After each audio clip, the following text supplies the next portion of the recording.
UK, or I will never bring my dependent to the UK. Now, your dependent can be your husband, can be your wife. You be living your good life. Catch a glimpse from the outside, then you see me now, see me now, see now.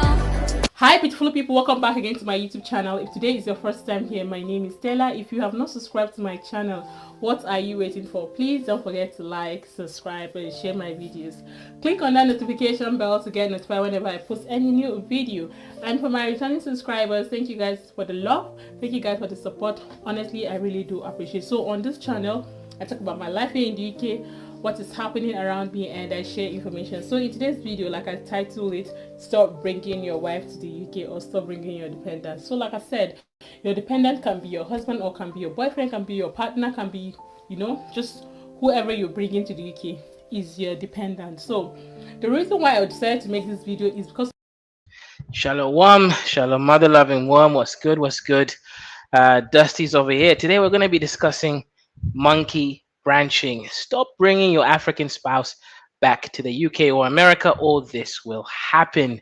We're going to analyze a video by this woman over here, Elas_fam, on her Instagram. And again, we do not own the content of that video we're analyzing, but we are adding value for copyright and educational and entertainment purposes only. We are not experts here. We are just comedians on a mic. So anyways, let's go ahead and let's see what's going on. And shalom. Make sure you like, share, and subscribe. If you do want to support the show, you can do it over at PayPal or buy me a coffee. Let's go. what is trending and what is happening, not just in the UK but abroad. So last week, some persons came to my house and we were like having so many arguments on this. I will never bring my wife, I'll bring my wife, stuff like that. I was like, you know what? I think I'm going to discuss this on my channel. I've seen some persons here in the UK that will be like, I will never bring a woman from Nigeria to the UK. I would rather look for a wife here in the UK and marry. And some person will be like, oh, it's so difficult to get the boyfriend or to get the girlfriend in the UK. It's so difficult to get, stuff like that. Yeah, for UK it is difficult. That's a good point, but that's not the main reason why that you shouldn't do it. So you shouldn't do it because it is difficult, and that means it's expensive, right? It's capital intensive. You have to be earning over £25,000 for the UK. You have to show obviously your tax and income statements. All of these other ways of doing it, right? If you have savings over a certain amount, but it's already difficult. It's expensive as well, right? You might end up paying up to £5,000 to do so. But the main reason you shouldn't do it is because of the fact that the relationship is most likely to fail. What that means is you are entering into a circumstance that is not to your benefit. So why would you purposely bring someone over somewhere whereby you have less social hierarchy than they do? For me, I feel like they should stop tagging it, stop bringing my wife to the UK, because I feel like this is vice versa. People feel like they bring their wife, at the end of the day their wife disappoints them by leaving them or getting married to someone else, or changing. Like they say their wife end up changing, or some people's wife end up changing. So like I said, I'm not just talking about the UK, I'm talking about abroad. Here's the thing, right? People are creatures of habit. So if you come from a certain culture, you're used to doing things in a certain way. You go to a new environment, you are gonna realize after like 2 or 3 months the new status, who's up there, who's wanted, who's not wanted. You're gonna realize actually your husband, when he came to Nigeria, when he came to Ghana, and you were like a nursing student at university, he was able to buy you one iPhone, right? Which you probably got on a loan, because you can get it on loan in these countries. You pay every month like $30 or whatever, £20. But they are really struggling, right? You come to the UK, you come to America, the guy is living in a single room in a shared 4-bedroom apartment, and that is a huge decline to what you're used to. You're used to living good. You're used to living like a king or queen in Nigeria, in Ghana, in any part of Africa. But now you're coming and you're struggling. So you say to yourself, I like this man. This man helped me, but why is it that I have to be indebted to him forever, right? It's not like this is true love, right? This is just something that was helping me and I was helping him. So you start to think, and the foxy slyness comes in and obviously takes over, and you realize your husband or your spouse is not it. In a new environment, there's a new hierarchy. Is no him or she, right? Let's just say him for now, for purposes, is not even the top dog. So what's the point of staying loyal to someone who isn't even at the top of the game? in general, but because I'm in the UK, so I'll keep saying the UK. So that's why I keep saying UK. Don't get me wrong, abroad in general. So there's some persons back home, you realize that their husband, live abroad while their wife and kids stay in Nigeria. So for some person, maybe their wife don't want to, leave Nigeria and travel abroad. Sorry, I'm saying Nigeria. That's because I'm in Nigeria. And some persons, for some personal reason, they don't want their wives to, travel abroad or leave Nigeria. So the reason why I'm making this video is because I want to let you guys know that life in Africa is different from life abroad or life in the UK, to be honest. So if you're watching this and you recently moved to the UK or you relocate to the UK, you agree with me that life in the UK is not easy. So now Yeah, it's easier than Nigeria. It's easier than most African countries because the systems actually work. If you are someone who is got good, working habits, you're good, you're industrialized, you're industrial, you are conscientious, yeah, you believe in hard work, then of course the UK is actually a better country than Nigeria or Ghana or anywhere else in Africa. But if you are just someone who has this belief that once you reach abroad, somehow life is supposed to be like milk and honey, then of course, no, it's not. It's hard work, but you get rewarded for your hard work. The difference is in Africa, you can work so hard, but because of the chaotic environment, you can never get benefit from how hard you work. That's the main difference, that there is a system that will actually at some point benefit you if you are in abroad. If you are in Dwight Man's country, it will benefit you at some point. That's the main difference between Dwight Man and Africa. persons, after bringing their wife, partner, boyfriend, girlfriend to the UK, they realize that things has changed. Now UK is hard work, or should I say abroad in general. Honestly, it's not easy. You have to be mentally, physically and emotionally strong. So if you come to abroad or if you move to the UK and your wife change, just know that probably there's some reasons why she changed. Yeah, there's some reasons why she changed. Because maybe if you're in Nigeria, now I keep saying Nigeria because I'm in Nigeria. So maybe when you're in Nigeria, working in Nigeria is not as stressful as working in the UK. Because in Nigeria, even if it's stressful, she's making a good point, right? There's cultural reasons too. If you just look at the reality, let's say you're not in poverty, you're not someone living in Makoko slums or somewhere like that. Even you're not someone who lives in a village where there's no cash flow. You have a house in a village, you have food, but you don't have cash flow, so you can't buy nice things that you want. Let's say you're middle class in Nigeria, you're earning $300 a month in Nigeria. You can live a good life. If you are two of you, your husband and your wife is earning $300 each, that's $600. You are living really good. You're already the top 1% in the country. I'm repeating. If your family is earning over $600 a month, you are in the 1% in Nigeria. So let's assume you are a woman, have a good job, you're earning $300, or maybe even $400.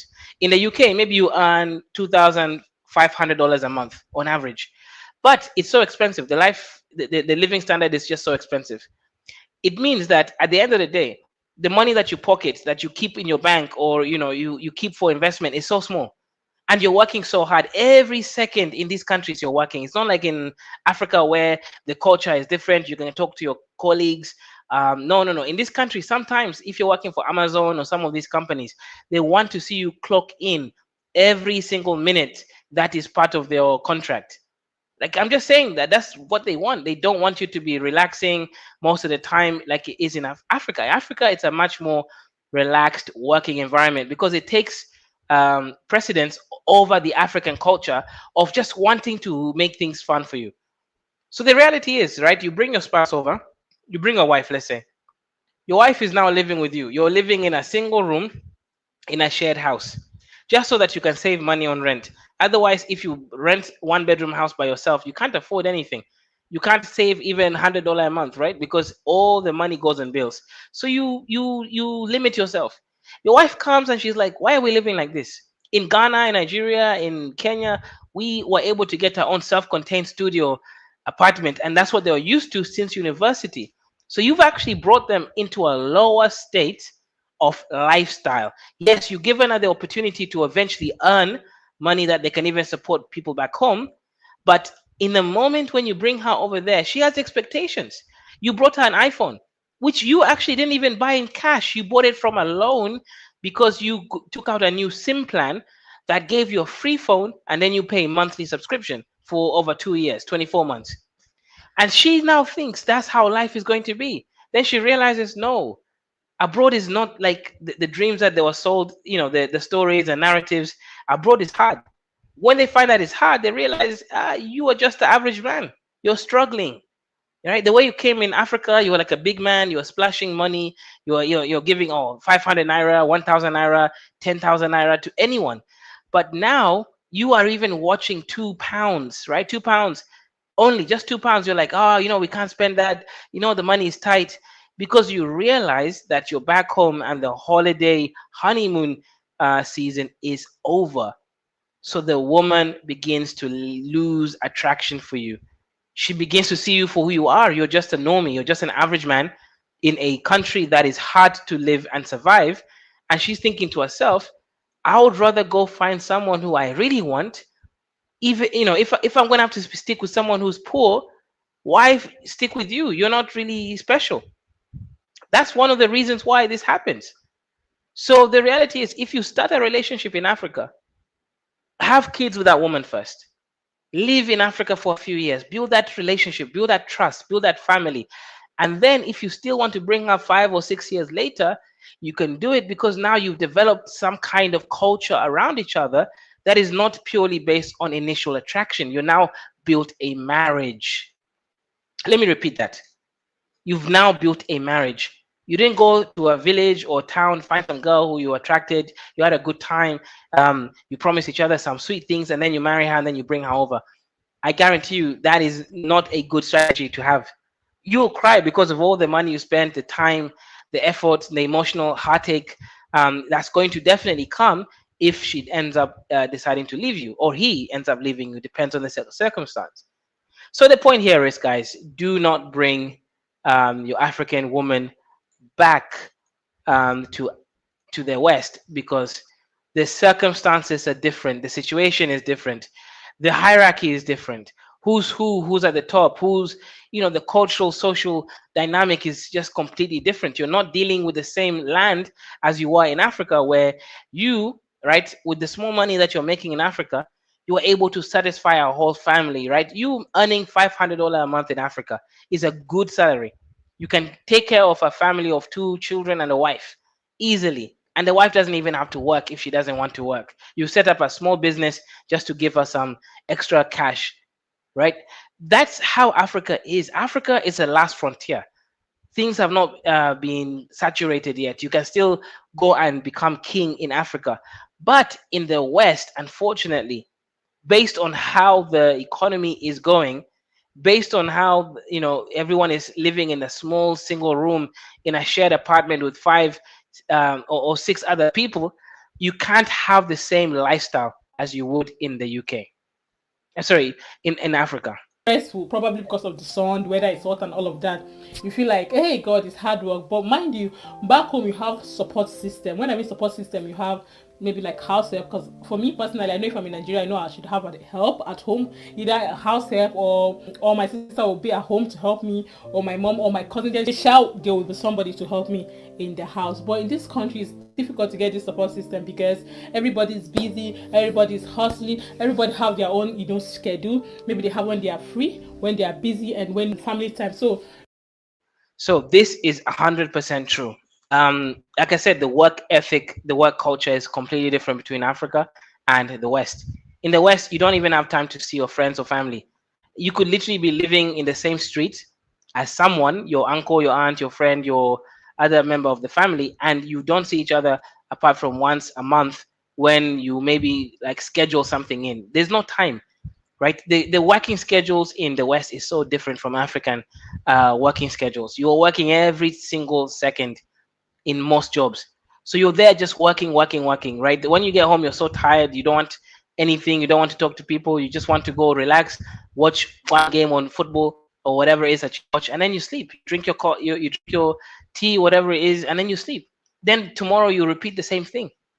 Like it is very difficult on the weekends. If you get the weekends off, it's the same thing. You just take a rest, you just sleep. You realize that there's nothing else you can do but sleep because the energy just gets depleted. That's the reality of living and working in the West. It's not a holiday. It's not this magical thing that you're promised. You know, a lot of Africans were promised by everybody else. Oh, you know, when you get to this country, everything is great. Things are better, especially the ability to find new work easily is easier. There's more cash flow. You know, people can build economies easier. That is all true. If you are willing to work, the West is a great place actually. But if you thought the West was some kind of magical land where everyone gets everything for free and it's easy, then that's not true. So a lot of these spouses, they hit ground, then they realize the ground is actually very different. They realize actually they had a higher lifestyle, a standard of living in Africa than they do in the West. Then they become resentful of their partner because they had ideas about the West that never got satisfied. That's one of the issues why these couples end up breaking up and one leaves the other. Nobody have your time. Everybody here is just busy. So now when you move to the UK, probably your wife will be like, please help me do one or two things. So that's because the system here in the UK and the system in Nigeria is not the same thing. So I feel like, in fact, living in the UK, I don't know if I should say it's 50-50 or I don't know how to put it. I feel like some days it's 50-50, some days it's 80-40, some days it's 20-20. In fact, it's just different. It varies. Some days your partner or your wife will be so tired, stressed from work. She will expect you to clean the house, yes, cook, and take care of the kids. Some days, so now I'm not saying every time. So, but some men will be like, why am I doing all of this? And sometimes these little things bring arguments. And mind you, if you're in Nigeria, most times men don't do all of this. I don't know why, but it's just like that. Most of the time, you will not see a man, changing nappy. In fact, even if there are men changing nappies in Africa, there are really few men, like very few, that will bring their child or change their nappy or shower them. So they are few. Yes, that is because back home we all have support system. But what I don't like is when they keep tagging it women. Do you know what these women are going through? Do you know what it means as a mom, as a wife, as a girlfriend will go to work, come back from work, take care of the kids, clean the house, cook? Do you know what it means to do all of that? You as a man, then what are you doing? You just go to work, you come back, what will you now do? I feel like it's this little thing that used to bring argument. Yeah, this one is one of those insane things where both parties have some weird skewed analysis, right? If you are not the sole breadwinner, right? This is talking to the African men. If you're not the sole breadwinner in a family and you're relying on your wife to pay half of the rent, then you need to help her out with the diapers and nappies and all those things, right? That's the reality. If you are the sole breadwinner, that's a separate issue. Then that's her job, because you're removing the stress of her having to look for bread because you're providing majority of the bread.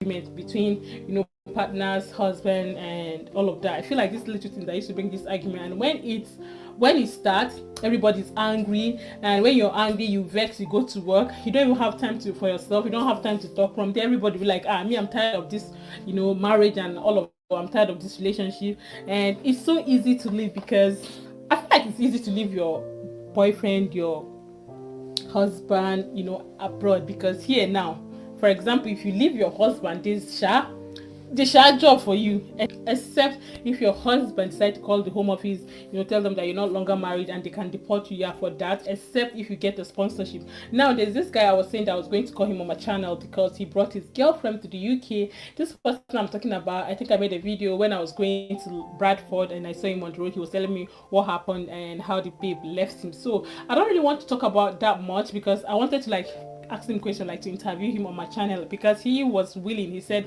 I should give him a call. He will come to the house, so we make video and he'll share with me for those people planning to come with their wife or their girlfriend. So now I don't want to say much about that really. And another thing, right? If you are a passport bro, you need to understand that some people may have targeted you in order for you to bring them over. They have I know these people, right? They have a full-on plan how they're going to finesse you, how they're going to, once they get their papers legally, they're going to leave you, and that's it. It's a plan, right? These people exist also.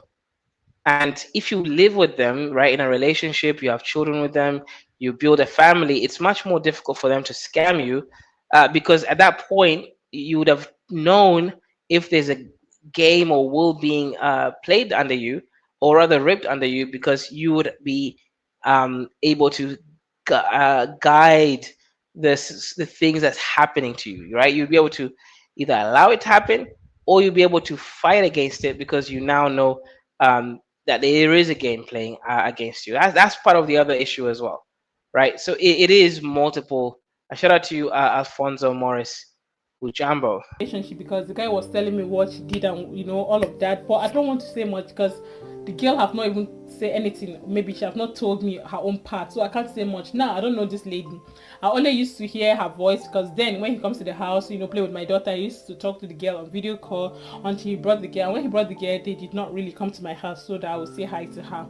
And now he's trying to report the case to the home office to tell them probably he's divorced or something like that. But what I'm trying to say now is that I don't know what happened. Do you understand? So I can't tell. So now, like this guy I'm talking about, is people will be like, oh, after bringing his babe, she did not even serve this 3 months, she left him. It's everywhere. But you guys will. Yeah, 3 months is really small. Let's be realistic, right? If someone leaves you in 3 months, it's either you didn't know them that well and you got married too quickly. That's the reality, right? You were infatuated by them and you kind of got married to them. You didn't live with them. You didn't know their character, their habits, and their personality. So it was just too quick, right? The marriage happened too fast. Because if you're breaking down a marriage within 3 months, that is a very, very huge red flag. Another reason if the marriage breaks down in 3 months is that actually this person was targeting you and they got what they needed, and now they're getting rid of you, they're discarding you. Now that's a more of a negative pessimist um, thing, but it does happen to some people. But the first one definitely is the case, right? If someone is out there and only survives for 3 months, you probably got played, right? This person was being at their best behavior until you gave them the marriage certificate to come into the UK, into Canada, into Australia, into America, and now the true colors came out, and they thought actually they know the law, they know how they're going to still stay in the country, even if you guys are not longer in a romantic relationship. Don't understand that there's also some women that used to bring their husband or their boyfriend to the UK and they'll still leave them. Why I'm saying this, I just want people to know that it's just not women that used to leave husband. Even men, even boyfriend used to leave. Like I said, it's just how the system works here. We all need to adjust to the system, because sometimes when you move to an environment, you don't understand, how it works and all of that. That is why people watch YouTube video, watch from people experience, and when people tell you, oh, the UK is hard work, or when they say abroad is hard work, you need to do this, you need to get ready for this one. People be like, oh, you don't want me to come to the UK, or you don't want me to travel abroad. No, I feel people are creating awareness. You just make yourself ready. Okay, when I come to this country, it's difficult. When you have children, okay, this is where I'll be keeping my child, or this is how we're going to work, this is how we're going to manage ourselves. It's just to get yourself prepared. But people be like, she's just discouraging everybody, don't come to the UK. Like, what do you mean that we're discouraging you guys not?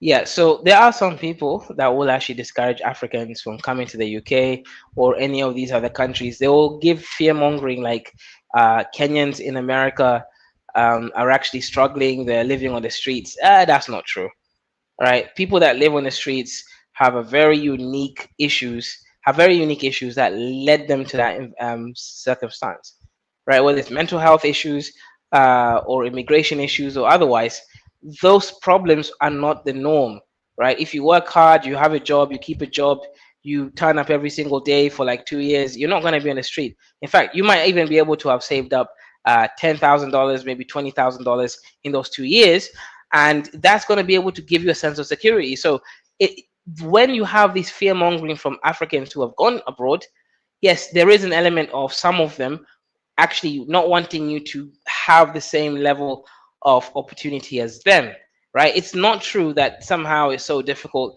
that you end up on the street. That is not true at all. Some people end up on the street, and I believe the reasons why are very personal, as I stated earlier, right? The issues relating to mental health, access to maybe employment, status, right? But if you go there using your legally, you apply, you got a job, you have a work permit, you're not going to end up on the street. It's not how it works, right? If you can't go around then making category errors and conflating between illegal immigrants, people without papers, working documents, and people that are, let's say, economic migrants who went there with the right papers and are working. They're not in the same categories at all. So no, Africans are not suffering abroad. They're doing okay, but abroad is not easy or a piece of cake like the stories and narrative told them. Abroad is hard, but it is better than Africa for the average African, and that's just the reality.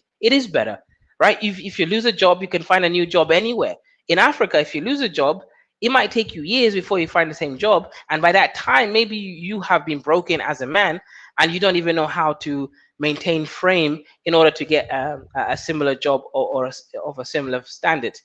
Anti YT Trad says Africans are struggling. They're homeless or sharing a home with 50 people, working illegally and suffering from, well, these, I would say this is a very small minority, right, of Africans in that circumstance.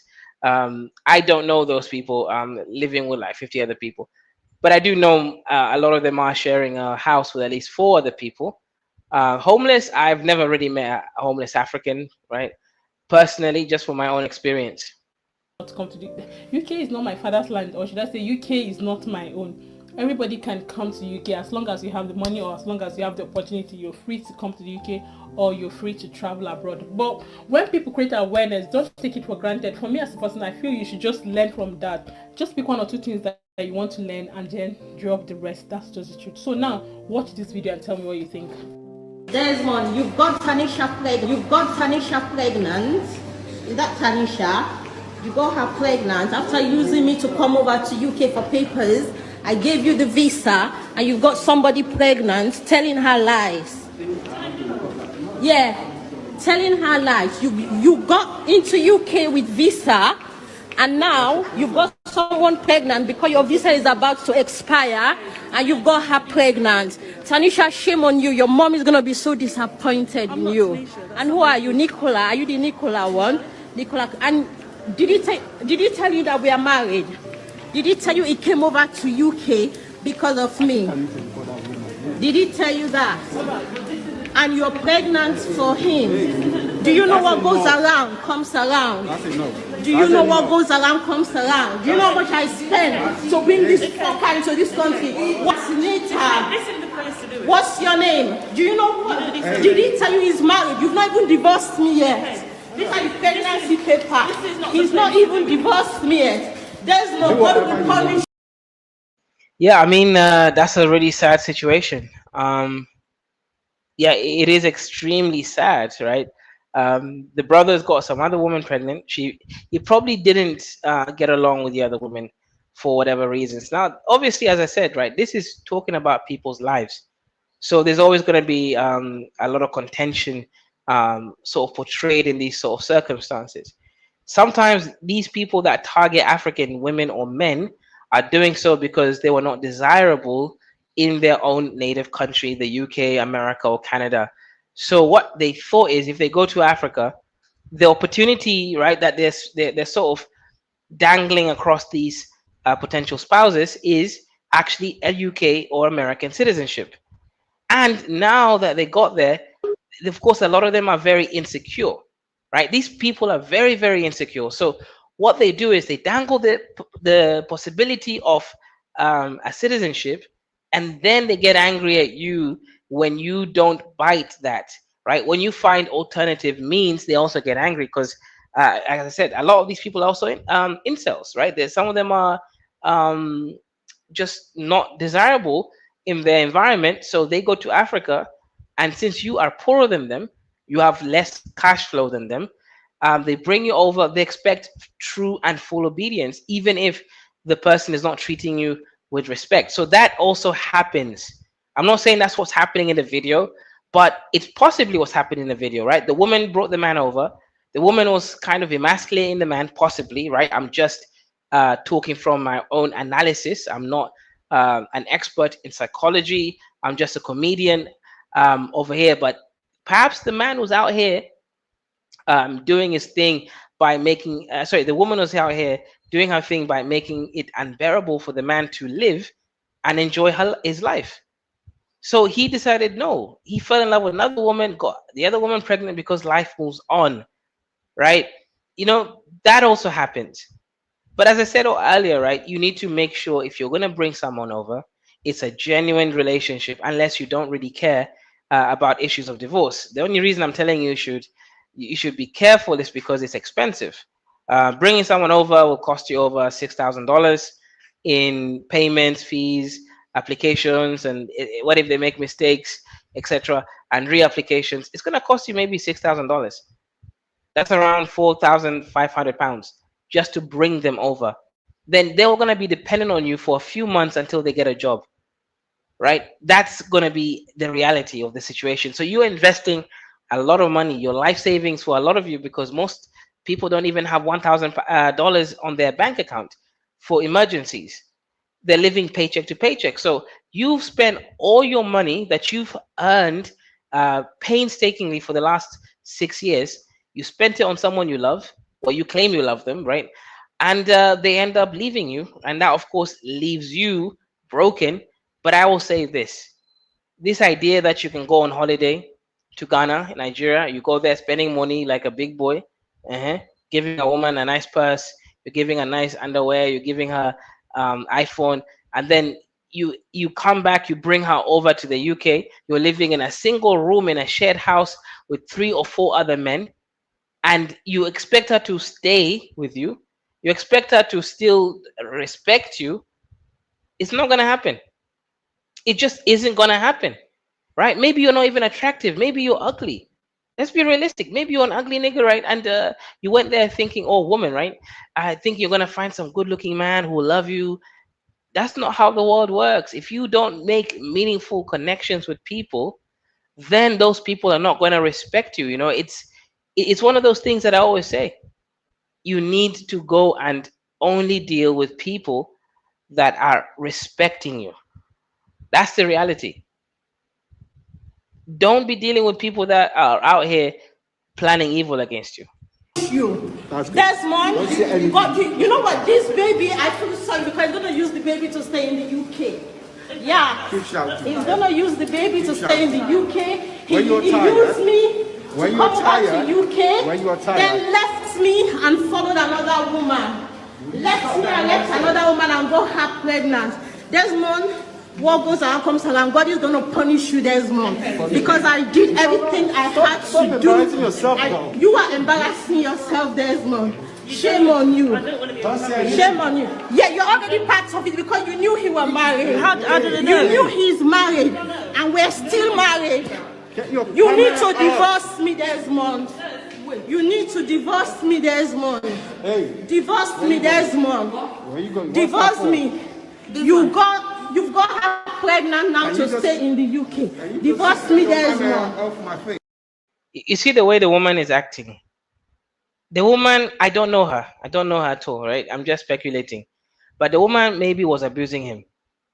Like sounds like a very emasculating behavior. The woman probably picked him from some random village in Oyo, right, or Benin, and was expecting obedience. Was expecting the man to be, Chale girl, what do you want today?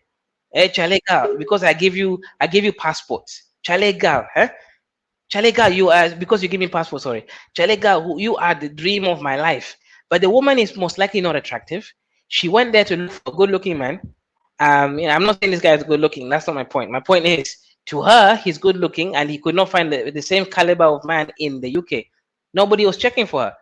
Right, and it's the same thing for a lot of these men. They go and become African passport bros. A Nigerian man from America going to Ghana, finding a Ghanaian woman studying nursing, because nursing is highly paid in America. Over $100,000. If you become nurse practitioner, you can even be getting paid $200,000, $300,000. And the Nigerian man is like, me, I'm just an immigrant. I'm earning as a security guard. Security guard can make maybe 50K. So he comes and then takes on a young Nigerian woman who's just finishing her degree in Ghana, give her an iPhone, give her a nice bag. He tricks her. She falls for the trick. He marries her, brings her over. Then now she's the one who's making bread. And then one day the woman realizes, I'm making more money than him. He doesn't even help me in the house. Why would I want to remain with this man? Then she brings a Jamaican man one day. She takes the Jamaican man to one of the other rooms in the house. They do monkey double backflips until the man can hear. Then when they go, he tells the man, "What are you going to do?" Emasculated. But anyways, guys, shout out, shout out. Wait, Welcome Kaizo, to the is that a real conversation. example that happened in the UK? Oh, those are real examples that I know these people. Yes, real examples. I know these people.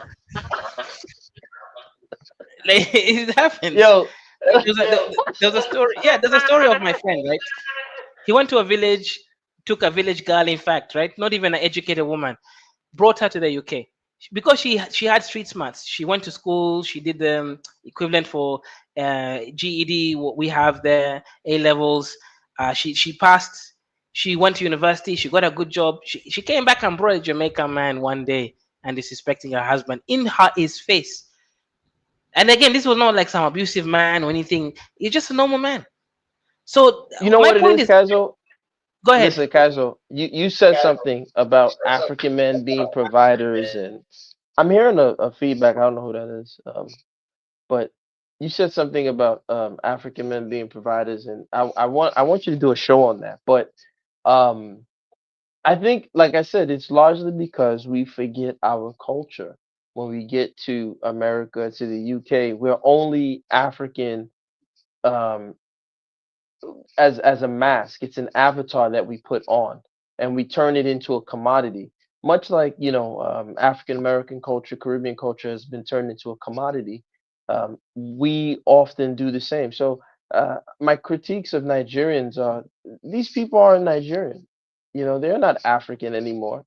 They only are African when it's time to fucking wear their stupid clothes and eat jollof diabetes. They don't have. There's nothing cultural about them. You'll see African women will say, "I can never serve food to a man," blah blah blah. And African men go along with this shit. You know, you see African men coming here abusing women. There's nowhere in our culture where we beat our women and abuse them. That's not African culture.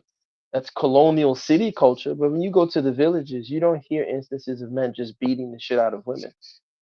So we really lose ourselves in the West, and unfortunately, we don't hold on to the structures that could really keep us as tight knit communities. But I'm just laughing at the fact that this woman would abandon her culture so much so to the point that she would bring in another man to the house and sleep with him while the husband is in the other room.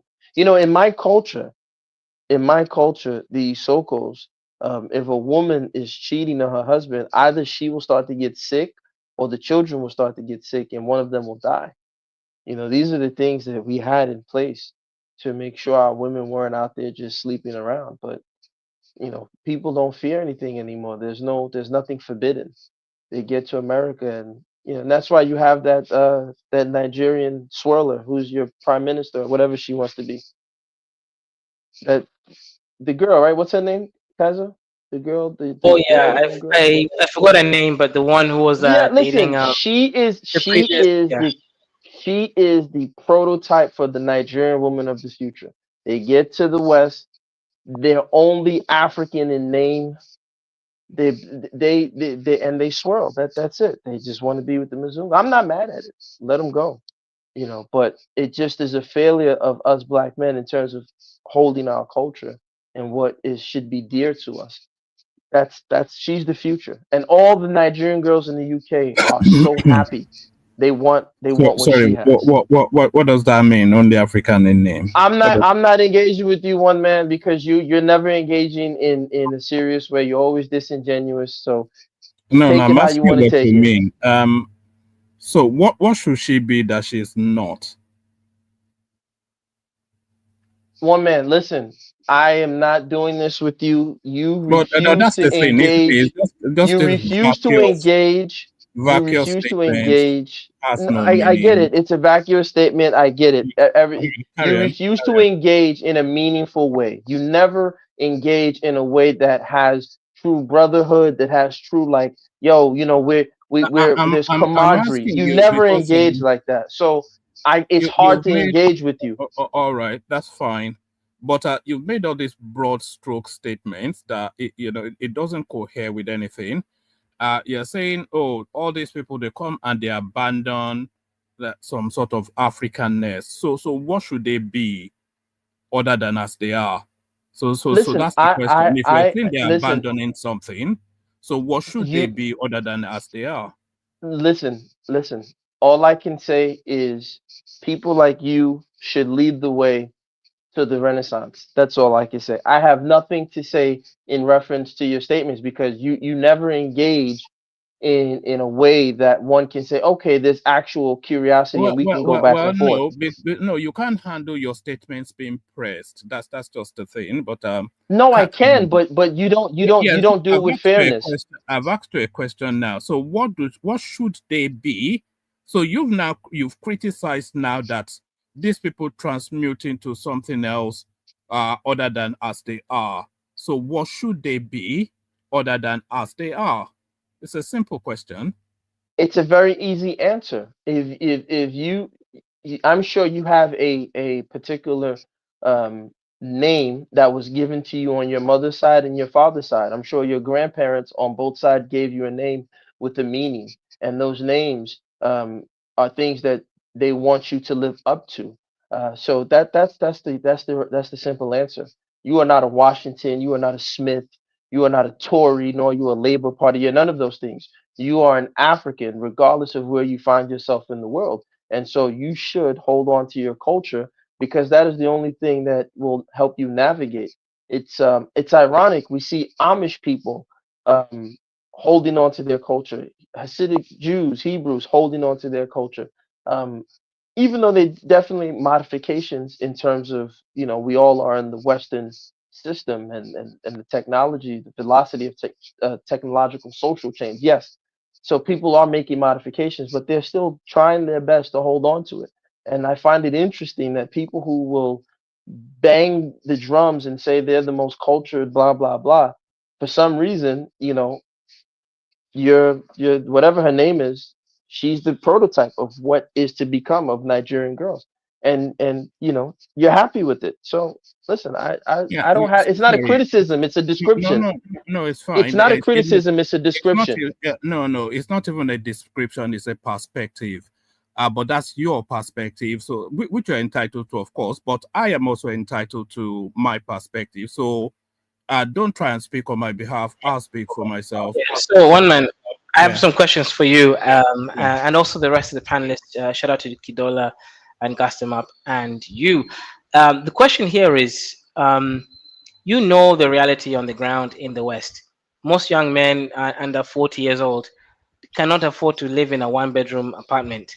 So when they bring their wife over, the wife is going to be living in a, maybe not a single room, maybe it's a double room in a shared apartment. Like for example, Mr. 63, he lives in a single room in a shared apartment. So she has been used to living in at least a studio apartment in Africa, and rent is affordable. You live good life standard and everything. But she's coming to the UK, and then she's now struggling in the lifestyle department. Yeah, I get it. There's the economic potential. She can make more money if she works hard. She can save. She can, send money back home. But that's not what is she's thinking in her mind. In her mind, she's thinking that this man promised me everything. This man used to come, give me iPhone. Now this man is telling me to live in a shack, in a shared apartment with 3 other men. Why would I do that? So she realizes actually this man is not so high in the UK. In Africa, he's high, but here his status is reduced. So she says, I'm going to leave my man and go find me a Jamaican. At least with your Jamaican, there is something else, like Mr. Baltazar. So what do you think of that situation? I think that's an extreme example. I don't think that represents the whole. But that is an example, and that is known, but I don't think that represents the whole. No. I take that the guy goes to Africa and then he's there for 2 weeks with his $2,000, $5,000, whatever it is, and then he lives the life that he aspires to, even though he's as a street sweeper wherever he is. So I accept that, and then I accept the follow through as well, that he may well mislead some gullible girl to buy her into that life and then bring her abroad to a life of cold and suffering. So I accept that too. And I accept also that that girl will find that somewhat depressing and a bit of a let down, the sense that she's being conned. So I accept that too. And I also accept that that girl then either can make that decision to fight it through as a couple with that man to evolve into a better space, or abandon and try and build a life for herself. So I accept that as well. But I don't accept that that's an overarching narrative. I accept that that's an extreme example of a myriad of experiences that is that journey from Africa to the West. Okay. Shout out to you, Kidola. Are you ready to give your introduction statement on the topic, or are you too busy enjoying the white woman in Nigeria? Okay, I think he's still enjoying his beautiful wife. Shout out to you, Kidola, for finding the right wife and the right woman. In UK right now, the police issued a statement telling that the Nigerian women to stop calling police, because it's getting out of hand, right? Yoruba women, specifically Yoruba women, are calling police husband. Of course, somehow but this is why. But you now can see, you can see your fellow. You can see. Maybe I don't. I know you. Let me not throw you under the bus, but you can see people like One Man literally are the problem of Africa, because it's like these are just, they're low-level people who won't acknowledge that, hey, no, he's a moron. But these are low-level people who refuse to acknowledge that things are problematic, no concern of the general well-being, and instead of them to at least bring forth ideas, their whole thing is to just sit down there and gatekeep bullshit. So here you gave the example of African women, particularly Nigerian women, who are calling the police on their husbands. He has nothing to say about that. So now when I'm giving descriptions of, hey, listen, when Africans come to, whether it be America that I'm familiar with, I don't know much about the UK. Sorry, Gas, I'm going to caution you not to use that language in my direction again. So it's not really the one I'm comfortable with. You can criticize anything I say, but no insults. I know that's your language, but it's not mine.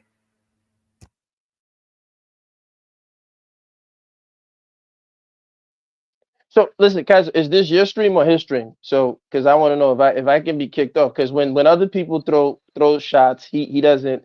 Don't worry, come on there. You won't be kicked. You won't be kicked off today. But go ahead. All right, cool. Because like I said, he has nothing to say when other people come on here and say anything about Gas. But if Gas says something about him, now he's all sensitive. You know what I'm saying? But that's it. That's neither here nor there. My point is that you can see he's a clear example of people who. Here are the Yoruba women, and he purports himself to be a Yoruba man, and his women are calling the police on their husband. He has no care. He's busy dancing and eating fried, cholesterol. Sorry. What's going on here? Are you all right, Gas? Did I insult you? I'm having a conversation. Nobody insulted you. No. So why don't you speak to what you have been invited to speak to? Yeah, but again, I didn't insult you. You claimed that I shouldn't insult you. I have the articulation to articulate my own thoughts, so don't speak on my behalf. No one's speaking on your behalf. I'm having a conversation with you, but don't be upset. Yes, okay. But don't speak to what my intentions are, because I have the articulation to speak my intentions. Speak your intentions, not mine. Do you understand? No, nobody's speaking your intention. Yeah, so I'm having a description. No, but I'm describing my interactions. This is what one man will think, or this is what one man's perspective is. Based on my interactions, based on my consistent interactions with you. And so if matter, why are you offended, sir? Why are your feelings hurt? Because you're some sort of prickly little whatever it is that you are, hopping around with all these ad hominems, So speak Okay. to the subject matter. Yeah, but the not problem on is man. that you see, no, listen, I would respect that So, if so you don't, would don't do speak on my no, behalf, hold, though, okay, because so you don't have the functionality okay, to speak on my. I You don't, don't you're have the right, agreed, functionality to speak on my behalf. agreed. You're right, I You're not don't, you're right. equipped. So You're not I'm not, equipped you're to right. speak on my I behalf. respect that. That's I great, am that's great. equipped to speak on my behalf, and I have Okay, the articulation to do that. So don't say excellent. this is So what here's the one man problem though. would. No, The no, speak no, to here's the what you problem. would. Here's the problem. Here's the What's all problem. The this problem, nonsense that you do? okay, I respect that. So here's the problem. The No, problem is don't, very don't simple. tell me what the problem is. The problem Just is be very simple. directed. Be Okay, directed. you Don't can't speak to what direct me, my intentions unfortunately. are. If you I could, can and if I you will. could, So if you so could, don't I speak would. to what Okay, my intentions are. Speak to what your okay. thoughts are. So once Because again, you're this not is a equipped to speak on my it's a behalf. So don't. it's a You public understand? platform. You don't have to be offended. You don't have to be so sensitive, right? No, So no, the I'm point not is being very simple. sensitive. I cannot So abide with the level of obviously, stupidity. okay, Do not okay, speak on my. Do you not okay. understand? I don't Listen, speak your n- language. I'll say to you in your I will. language. But Okay, I will not. hopefully you understand it in English. I will continue my stream of thought if Yes, you would okay, appreciate continue that. your stream of So thank you. thought, but No, don't no, speak on which my it will behalf. involve You commentary. It understand? will still involve commentary on you, unfortunately. So I Well, just want you to it will be understand that. unfortunate if it does. I can tell you that. It will Yes. be unfortunate. Is that a threat verbally, sir? Is that Well, a I am promise? What are you telling gonna you. say? You know, because What do you? Are you you form this yes. habit now, which I've ignored often enough, but Mm-hmm. now the tolerance threshold is being breached a little Bit bit. breached a So little bit. Okay. don't speak up. Don't say people Okay. like one man. This is what one man would think. No. Yeah, no, You're because at nothing the end of the day, here's the nothing problem. equips you. Listen. You Nothing cannot. equips you You to don't say need to what be I so. will You think. don't need to be so sensitive. You don't need to No, be no, I'm so not being sensitive. sensitive. And I am telling okay. you. So okay. Don't use stupid language So either. so Just you're speak. being very sensitive, sir. You're being very sensitive, Yeah. unfortunately.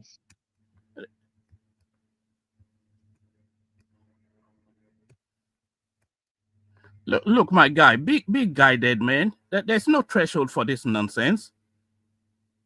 Are you done, sir? No, I'm not done, sir. Okay, go ahead. Keep going. I'm not done, sir. I'm You know, listening. Keep going. Yes. So do not speak on my behalf. That's Okay. the first bit.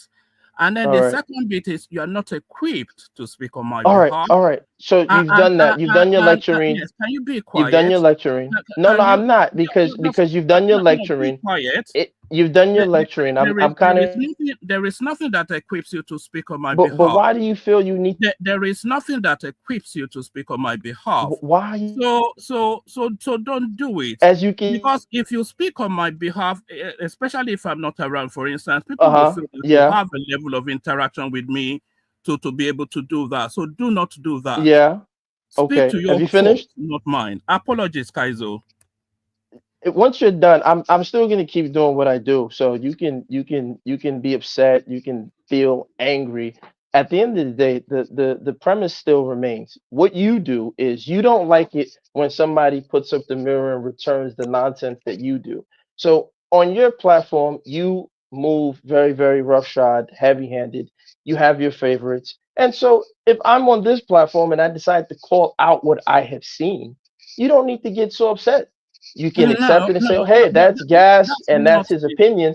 But if it's not true, if it's not true, of your stream, but if it's not true, yeah, I think there's been too much allowance granted to this guy who has an excessive assessment of himself somewhat. Have you finished? Have you finished, sir? If I am finished, then you hear me stop talking. So if I'm still talking, then but listen, if you're not on this platform, I'm not finished. But if you're not on the show, why don't you just go away and let other people have the conversation? Yes, have the conversation, nothing to do with you. But I am not the subject matter. So you were not the subject matter. It was an example because you came on here. Here's the problem. You could have came on here and not spoke to me. But unfortunately, you have a problem. You could have came on here. So here's the thing: if you want to go forward, right, and I won't speak to No, you, no, don't. I will say nothing to You're you. not Don't going say to anything tell to me me. how I'm going to go No, forward. and I will go forward from my then under my own you shouldn't steam. cry. No, no, that's what I just said to you. Nothing equips you. Since you will Nothing not equips you to adhere speak to or guide any, my thoughts. So, then I'm going don't to keep keep doing allowing that. this So stuff. You going know, forward, since you can't agree, since you it's can't very agree to idiotic not thing to speak to do. me, I will not obviously speak to you. you What have I a mean, who are you to problem. be spoken to or not So spoken to? again, Of it's what very easy. consequence are you not to be It's spoken to or very not easy. spoken You to? could easily say, "Hey, listen, going forward, I will have no interaction No, with you, and I no. won't say Going anything to forward, you." I will But act the as I problem will, but I'm is telling that, you not and I will act as I will, to and so adopt my what's the end result? What's the end result? I'm gonna act as I will, as we say in Nigeria. Do your worst. How about that? Look at this guy. It's a clownish little whatnot. Okay, so like I said, as we say in Apologies, Nigeria, do your Kaizo. worst. Okay, carry on. I won't disrupt your stream again, but I Thank cannot you, sir. abide. Have a great day. No, no. You be quiet for a moment. Have a great I'm day, going to champ. fetch you to the back and then I'll leave. Apologies, Kaizo, to disrupt your stream, but that guy does not speak on my behalf. He doesn't have the interaction to interpret whatever thought I hold or do not.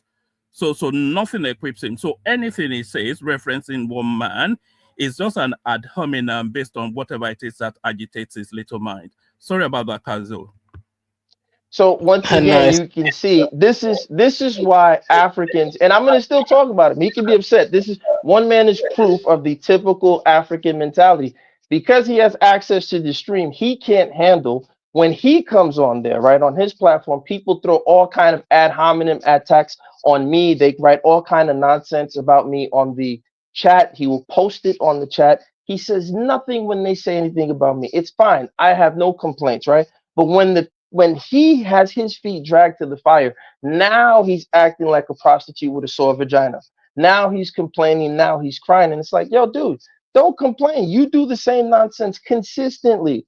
You sit down there, you mute my mic, as you can see. You sit down there, you play favorites, you let Kulata and the rest of your crowd, the Yoruba Ronu crowd, get away with nonsense. But when Gas says something, it's a problem. So once again, like I was saying before I was interrupted, that's a Yoruba guy, and Kaizo has shown us the video where the UK, I believe, I don't know if it's the constable, whatever you call you guys in the UK, your police force, was saying that particularly Yoruba women are calling the police on their husbands. And so when I gave my initial opinion, I stated Africans get to the West and throw away their culture. And he came on and instantly, well, what does that mean? These are vacuous statements, blah, blah. You know, the Brits, they think they're so smart. They're not smart, right? So he just starts saying all this nonsense with the bullshit Cockney accent, whatever accent they call it in the UK. And I was just saying to him, whatever it is, I don't know, Kent. So my point is, I'm gonna wrap up, let other people talk. My point is that this guy, one man, once again, he didn't have to speak to me. The records can show. You guys can play it back. He could have came, said his opinion about African relationships, and said nothing to me. But he wanted to say something to Gas. And now when I respond to him, he's crying with the sore vagina. Black men, stop acting like this. And then you can see, because he has access to the stream, he puts me to the back, he mutes me. Then you guys complain about African leadership. You guys behave the same freaking way. You behave the same way African leaders do, and then you cry when African leaders destroy your countries. You guys do it with a little bit of fucking YouTube power. You can imagine the stupidity that's on the mind of that guy. You have a little bit of YouTube power because you have a streaming platform, and you're sitting there blocking people, you're sitting there muting people, playing favorites, and then you wonder why Africa is the way it is. So, Kaiser, with that said, I'll let other people talk, but yeah, one man, you're still a moron and an idiot. Okay. I'm the chief of all everything. Gas up. Part you true. When Africa get to London, they become notorious. It seems like they don't love each other before they get married. Getting married among Africans that came to London, I don't know why they betraying each other there. I don't know why. You know, the women betray the man betrayed the women too. They're not like Indians, Pakistanis who marry, build together, buy a whole neighborhood. You know, the Africans are struggling. But what do you think about this? That the way the Indians treat their women, you know, that they have things like if the women disrespect the family, they could be killed. You know, so they have a way of keeping their women in order as maybe as an aspect of the culture. Because if you Yeah, think about just marriage, just to put that there, this is only for intellectual curiosity. We do not advocate for any abuse of any woman. Shalom, the loving one. What I Go mean ahead. is yes, ICT. What I mean ICT. What I mean is, it seems like when black people generally are in a Western arena, hmm they want to do more than the stadium where they are. You understand me? Why I said that is they sometimes they want to use the law fully against their own. against Yeah. their own, especially their better half.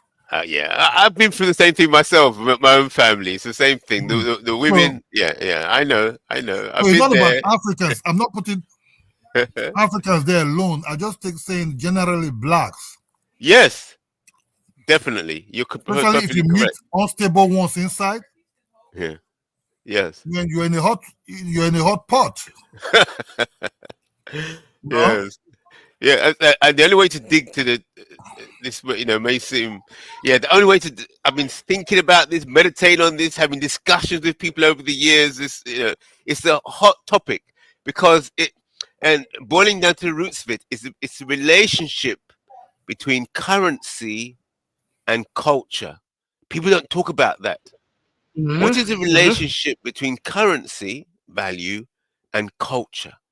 How does culture impact currency value? How does currency value affect culture? That area is like an invisible area, and it answers all the questions are right inside there.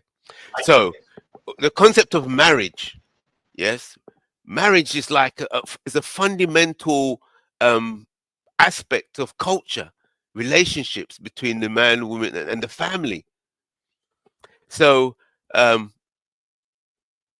so people don't realize that if you can impact the culture, if you can impact the currency, you can actually dictate what's taking place within the home and sex itself, relationships within the home, all through outside, all without being inside the home. So the white man, the white supremacy can control sexual relationships, even though it's inside your house.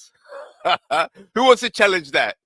So you know what's funny? You said that Fela Kuti, before he died, he had a great song where he taught. I don't want to say the title of the song because it's kind of controversial, but I'll put the abbreviations. I believe it was CS something. All right, I'll Type just it say in the whatever. back chat. No, I'll just say it. I'll say it. Whatever. Condom, scallywag, and scatter. And in the song, he was talking that. Yeah. But the What's point that? is, in the song, condom, Scallywag. scallywag, and scatter. Yeah. What's You that? know, a lot of these colonial Nigerians are scallywags. Right. But my point is that Fela was saying that the money that, like he said, he gave the example. He said that if he went to, at that time, if he went to Germany, he needed £100 to have sex with a woman, a prostitute. If he went to Italy, he needed however many lira. If he went to France, he'd need these much francs and pounds. Went to America, he'd need like $200, right? He That's said, in the song. what? Right. Yeah, Okay. so he now said that the Nigerian governments who are there reducing the currency value, and these are people that one man will defend, who are destroying the value of their currency with their policies. Now, a Muzungu can come into Nigeria with $5 and sleep with all our women. Yeah, that's right. Yes. you know. And so it's like they are they thinking about the ramifications of devaluing your currency? You're devaluing Yes. your women, you know. Um, No, but can I just again, say, yeah, go ahead. yeah, so generally speaking, I mean, I think the fundamental problem with this monkey branching is I've noticed monkey branching occurs wherever feminism and the Western secular mindset has reached, whatever part in the world it's reached, you will find a lot of this monkey branching going on. Because like our African women previously used to have customs, heritage, tradition, and they used to appreciate the man. Now it's a case of women, their expectations are extremely high, and so they'll think, well, let me just hang around with this guy for a few years, and they're constantly looking out for something better. So in the West, the women are looking for someone that is 6 foot tall, that has six abs, and that has six figures. The 666, the devilish 666, is what the women are looking out for. So, and our African women, unfortunately, are afflicted with this sort of problem. So I don't know. I mean, unless you get back to basics and back to traditions, if we have more Western influences, then I'm afraid it's over for our men, isn't it? Well, no, it's Yeah. not. Of Good, course, good I point. listen. I agree with you, and I think the problem is to touch on what IC3. You should write a paper on this, right? Because you're hitting something that's very very genius. Um, I think we have to look more as to what are the different forms of currency, because a lot of times when we think of currency and Yes. we think of Good point. currency as something that is a spot trade, right? But in reality, currency, culture can be a form of currency. Culture can be a form of capital. And if you look at most West African societies across, their culture was their um, capital or currency of choice. Like I'll give you an example. Like in not all, but in many Nigerian pre-colonial Nigerian societies, what they're calling the bride price is really the child price, because everybody knows that if you have not paid the dowry for the child price, those children automatically belong to the mother's lineage. So the ancient Ah, Africans, in their wisdom, understood that when you right. put the dowry down, those Right. children, they're a human resource. They now come to your lineage, and you have Right. done a swap. There's an exchange, whether it be Right. yams, cows. Interesting. So, and that's the exchange of human, because they've lost human resources. And more Right. importantly, that exchange of human resources, if you think about it now, as a man, because in many of the cultures, the man had to be the one to pay the dowry. Um, you kind of are seeing that you want a healthy balance of women, because the more women that you have, the more funds are going to come in terms of illiquid capital, such as livestock, such as other farm things that you will use on your farm. So these things will be brought in to your village, and that adds to your capital that you can consume and you can exchange for long distance trade, right? And so this was. But when the Brits came, they just called it bride price. They had no idea what the hell they were observing. And the Right. educated Africans who went to school went along with the British observations or the European observations, and they never challenged it. And I've always said it's like a Right. mind magic. So the Mzungu comes and says, "Hey, you are you IC3, you are Kutucu," and you say, "Yes, yes, sir, I'm Kutucu," and you accept it, and you don't say, "Wait a minute, excuse me, I'm not any of what you just described me as. I have a whole language. I have a whole, Yeah. you know, Yeah. uh, morphology. I have everything that can be described in terms of who I know I am. And here you are giving me your description with the wave of your pen, like Harry Potter." So this prostitute, Flora Shaw, she comes to Nigeria. She was with Sir Goldie. I guess he wasn't hitting the spot. She leaves Goldie and goes to Lugard. And then she gives us the name Nigeria, nigger area. And the Nigerians don't even question it. They say, "Yes, sir. Thank you, ma. We are Nigeria. Thank you. Yes." So this shit is baffling. And when you mention this to Africans, for some reason, it's like they don't care. They're like, "Oh, that's okay. That we just need to, do everything else but address the cultural capital that we have and how we're losing it. And more importantly, I end with this, IC3.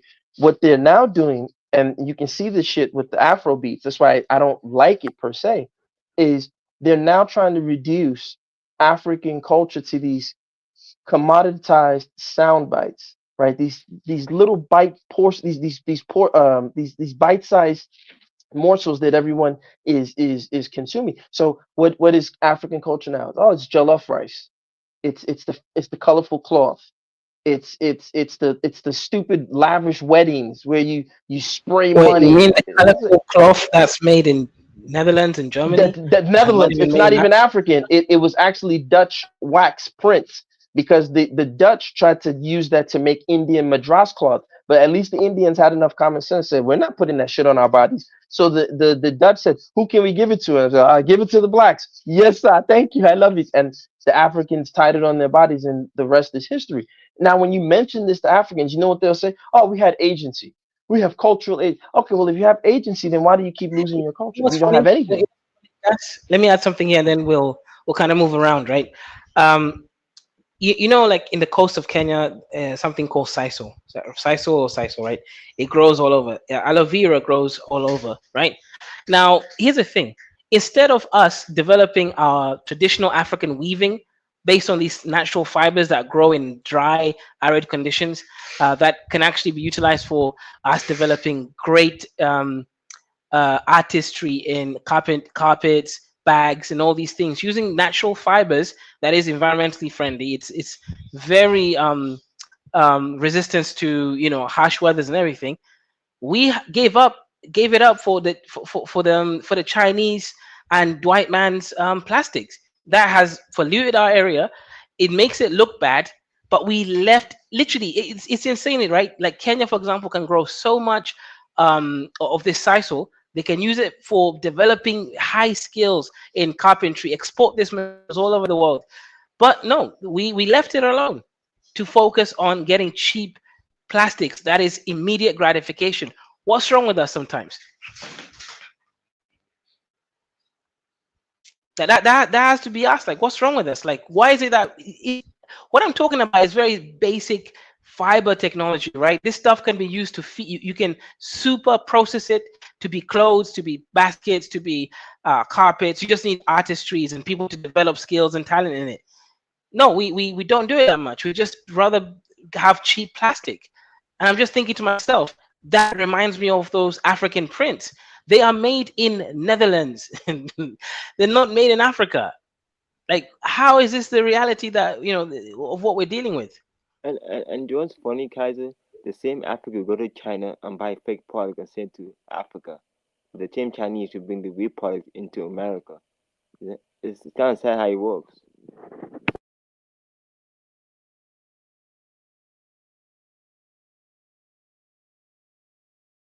Do you know, Kaiser? No, listen, Kaiser, listen. This the problem is again, I liken Africa's problem to the human body, right? So when you think about, and you know more about this, you're the science guy. You have cellular organisms, unicellular organisms like an amoeba, and then there is cellular intelligence, right? So cellular intelligence, they say, hey, you know what? We can navigate this terrain called planet Earth on a more stronger level. We can navigate the terrain better if we become a multicellular organism. As a matter of fact, a lot of people don't even realize that the most abundant gas in this atmosphere in our planet is actually nitrogen. And if you think about it, oxygen is manufactured. So, but I don't want to go down that rabbit hole. My point is this, is that you can see from a cellular intelligence perspective, um, a cell understands that it must have a strong cell wall. That means that its membrane must not be porous. And in order for something to enter your cells, there must be active transport, right? Now, if there's active transport, um, that means, for those who don't know, that, for example, a molecule can only enter your cell unless the cell recognizes it. So, for example, insulin enters into your cell. It goes up to your cell, and just like your iPhone, you use your facial recognition. Insulin will look at your cell, and there's a particular code, and now will be allowed to enter. Some things have to be transported into the cell, right? Africa's cell wall, or Africa's the cellular body of Africa, ever since we've encountered the Portuguese in the 1500s, has entirely been porous. So there's no real checked diffusion or osmosis. It's just, and Kaiser, you know what happens if a cell loses everything, it will shrink. I forgot the term, but if a cell absorbs too much, it will burst, right? So the African cell body is just either shrunken because it has thrown everything out or has burst. And what does that mean? That means our mitochondria are not functioning, nor are the nucleus functioning. And our nucleus, who are supposed to be our brain trust, our academics, our smart people, they are just failures. Our mitochondria, our powerhouse, our people who are supposed to be working, our heartbeats, they are just starved to submission. So when you mention this, you know, the Africans get upset. You can read the chats of the nonsense that these clowns are saying. It's like, damn, we don't see anything wrong with that. But I want to touch on what IC3 is saying in terms of the currency. So, Kaiser, let me ask you this. Do you think if we had stronger African currencies, we would see less issues from a marital perspective? Or do you think that wouldn't have an impact? Yeah, great question. I think if we had strong African currencies, we wouldn't see the same degeneracy because ultimately, African people and cultures seek for family, right? And maintenance of that culture. So if money or currency is not part of it, right? Like then things will reach equilibrium and homeostasis, and basically these ills of the West would no longer be plaguing us. So yes, if we didn't, because right now what's happening is some of these women are lured, and again also men lured by the prospects of the stronger currency. That's ultimately what's going on. And when they reach in the West, all the greed aspects, the possibilities, they start coming in, and they're being tempted in an extremely non-natural manner. So yes, 100%. If we had stronger currencies, I don't think we would go down the same evolutionary pathway as Dwight Man and the West, because we do have a fundamentally different cultural perspective on being and existence. So IC3, what do you think what do you think Africa, the Caribbeans, and Africa and her diaspora, what do you think they can do to strengthen their economies to get the women back home, and not only just strengthen the economies, but how can a stronger economy make stronger cultures so that we don't see these breakdowns in marriage? Wow, that's a heavy question there. So we've got to break this down because it's like the highest level conversation, I think. Because you mentioned the word economy. We're talking about economy, we're talking about culture, and we're talking about currency. What is the relationship between the economy, culture, and currency? I mean, I've never heard that kind of conversation. When people talk about the economy, you know, they're usually not talking about currency. They just say, "No, we need to buy more of these products, or we need to manufacture this." But you know, all this work to manufacture and making things, to what purpose? What end purpose? Where's the value? Why should somebody want to buy that thing that you're manufacturing? So it comes back down to culture. Hold on, IC3. Let me go help on. you out right quick, King. And peace to the panel. Just to be very brief. Hey, Kazo, just admit that you tired of African women cheating on you niggas with African American men. Really, brother. This is pitiful. Now y'all don't want African women to experience the luxuries of America? All because they leaving African men, they cheating on you niggas with African American men, and they see us as being superior to y'all? Really, bro, you being jealous right now, bro. And you saying this while you in the UK. You not even in Africa, brother. So you, as an African Kenyan nigga, you could leave Africa, and you mad that African women is leaving Africa too? Come on, bro. You gotta grow up. Have some maturity, man.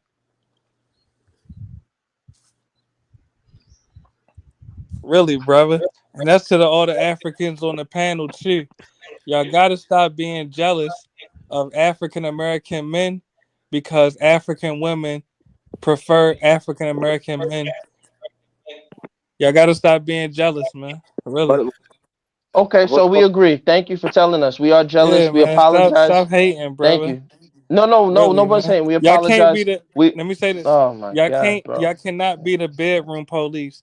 Y'all Okay, cannot. okay, Y'all okay. We cannot respect be the that. bedroom police. That's all I'm saying, man. Okay, I And respect look, that. You said you were. you see the hit dog hollering, brother. I didn't even address you. Gassed him No, up. no, I'm saying because me and Really. IC3 were having a conversation, so I wanted to talk. I But know you I'm said you helping were going to be brief. IC3 out. I'm helping this point out. But let me pass the mic back to IC3. Go ahead, King. Thank you, thank you, thank you.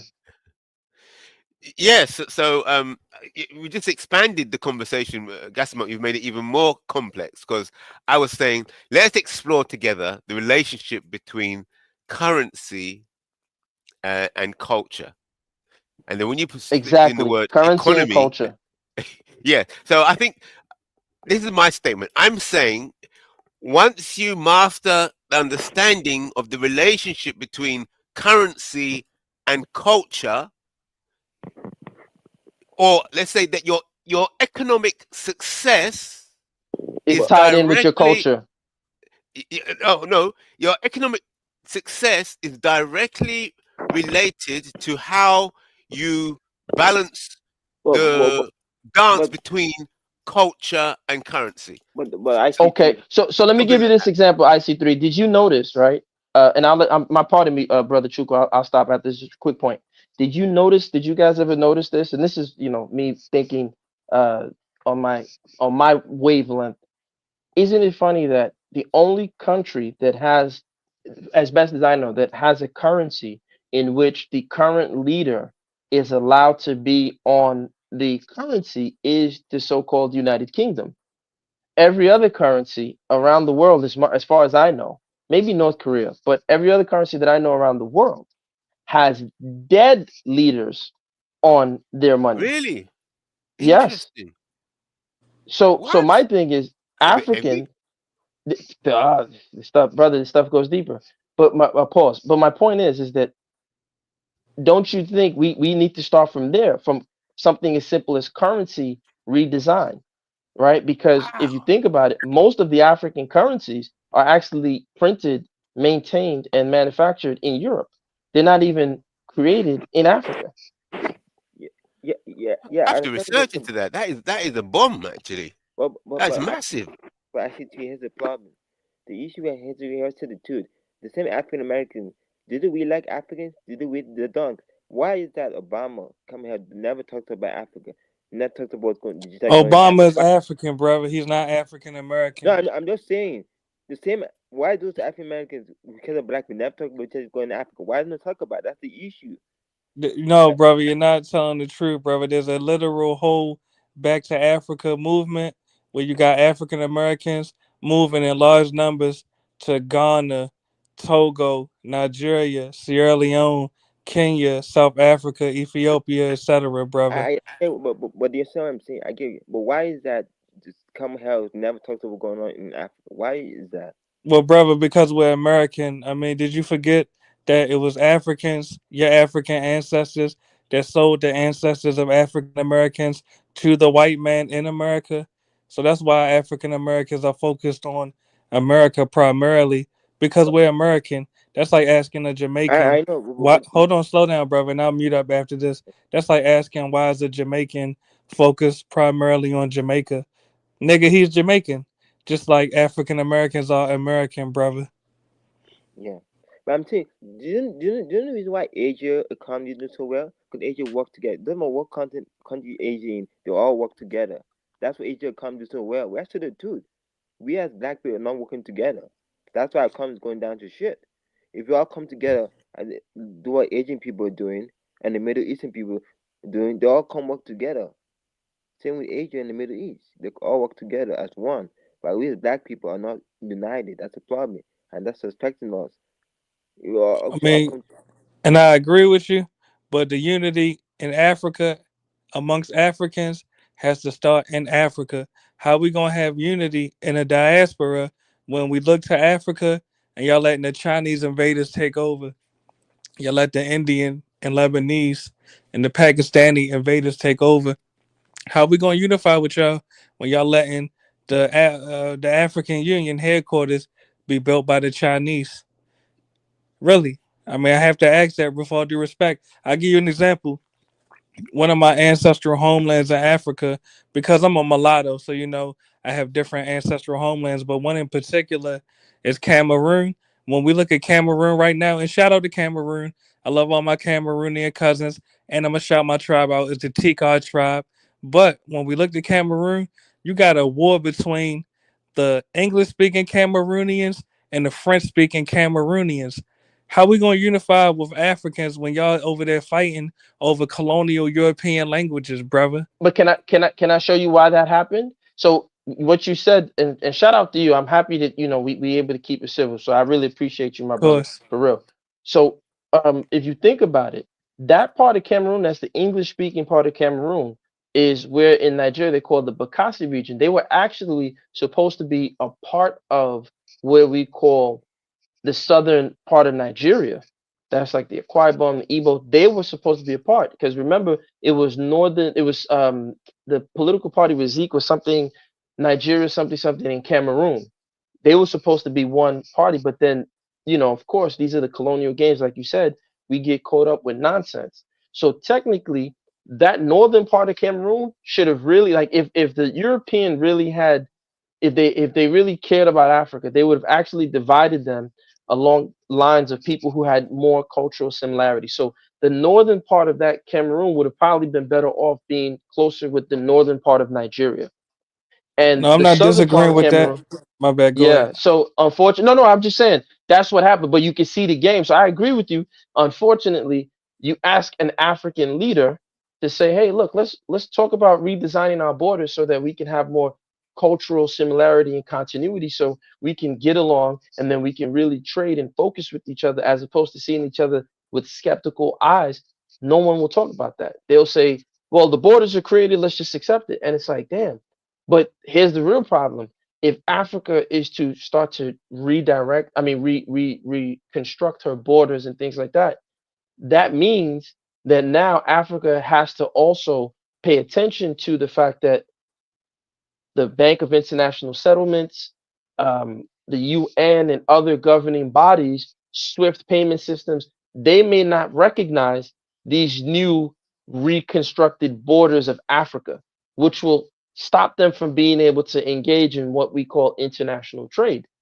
So the question is, are African leaders prepared to take that stance, say, you know what, F international trade, we'll trade with each other and we'll trade with those countries that like us, and we'll go forward. But how can we do that when we have an elite class that would rather, like the guy from Equatorial Guinea, sleep with everybody's wife and not develop his village? You see what I'm trying to say, brother? And I'm not disagreeing with you at all, brother, but you actually proving my point. How can we look at the African diaspora for unity when continental Africa has not even found unity within itself? Literally, I mean, you literally proved my point right there. I'm asking a simple question. If African nations and African tribes cannot peaceably agree on where are the nation's borders to be drawn, where are the tribal lands borders to be drawn, how can an African such as Chukwu, pardon me, look to African Americans and criticize us for not being unified with Africans, when in reality, African Americans, we have literally bent over backwards trying to have a Pan African movement, literally assisting in the end of apartheid in South Africa. We assisted in actually helping Ethiopia create an air force so that they could fight off Mussolini and the Italians. Literally, we have had all different type of economic ventures in Africa, building toilets and wells in schools throughout the continent of Africa. How can Chukwu look at African Americans and say, how are you all not unified with us as Africans when Africans are not unified themselves, brother? And we'll make, and this, I'll say this as my closing statement, the Africans will make every excuse in the world not to unify and say that, embargoes will be put on African nations, while simultaneously we could look at Iran and North Korea as examples of nations that had self-determination in spite of the embargoes that were put on them. No, you're listen, brother. Here's what I want you. Here's what I want you to understand. But you're a smart guy, and I believe you know a lot more of this than you let on. The problem of Africa, because you're right, it's a terrible criticism. Africans can't come and tell African Americans, "Yo, this." No, that's nonsense, right? But the problem of Africa is very simple. You have a cultural and so-called class divide. The Africans that would stand up and do what you're saying to take hold of the country, like like Iran, North Korea, they're killed.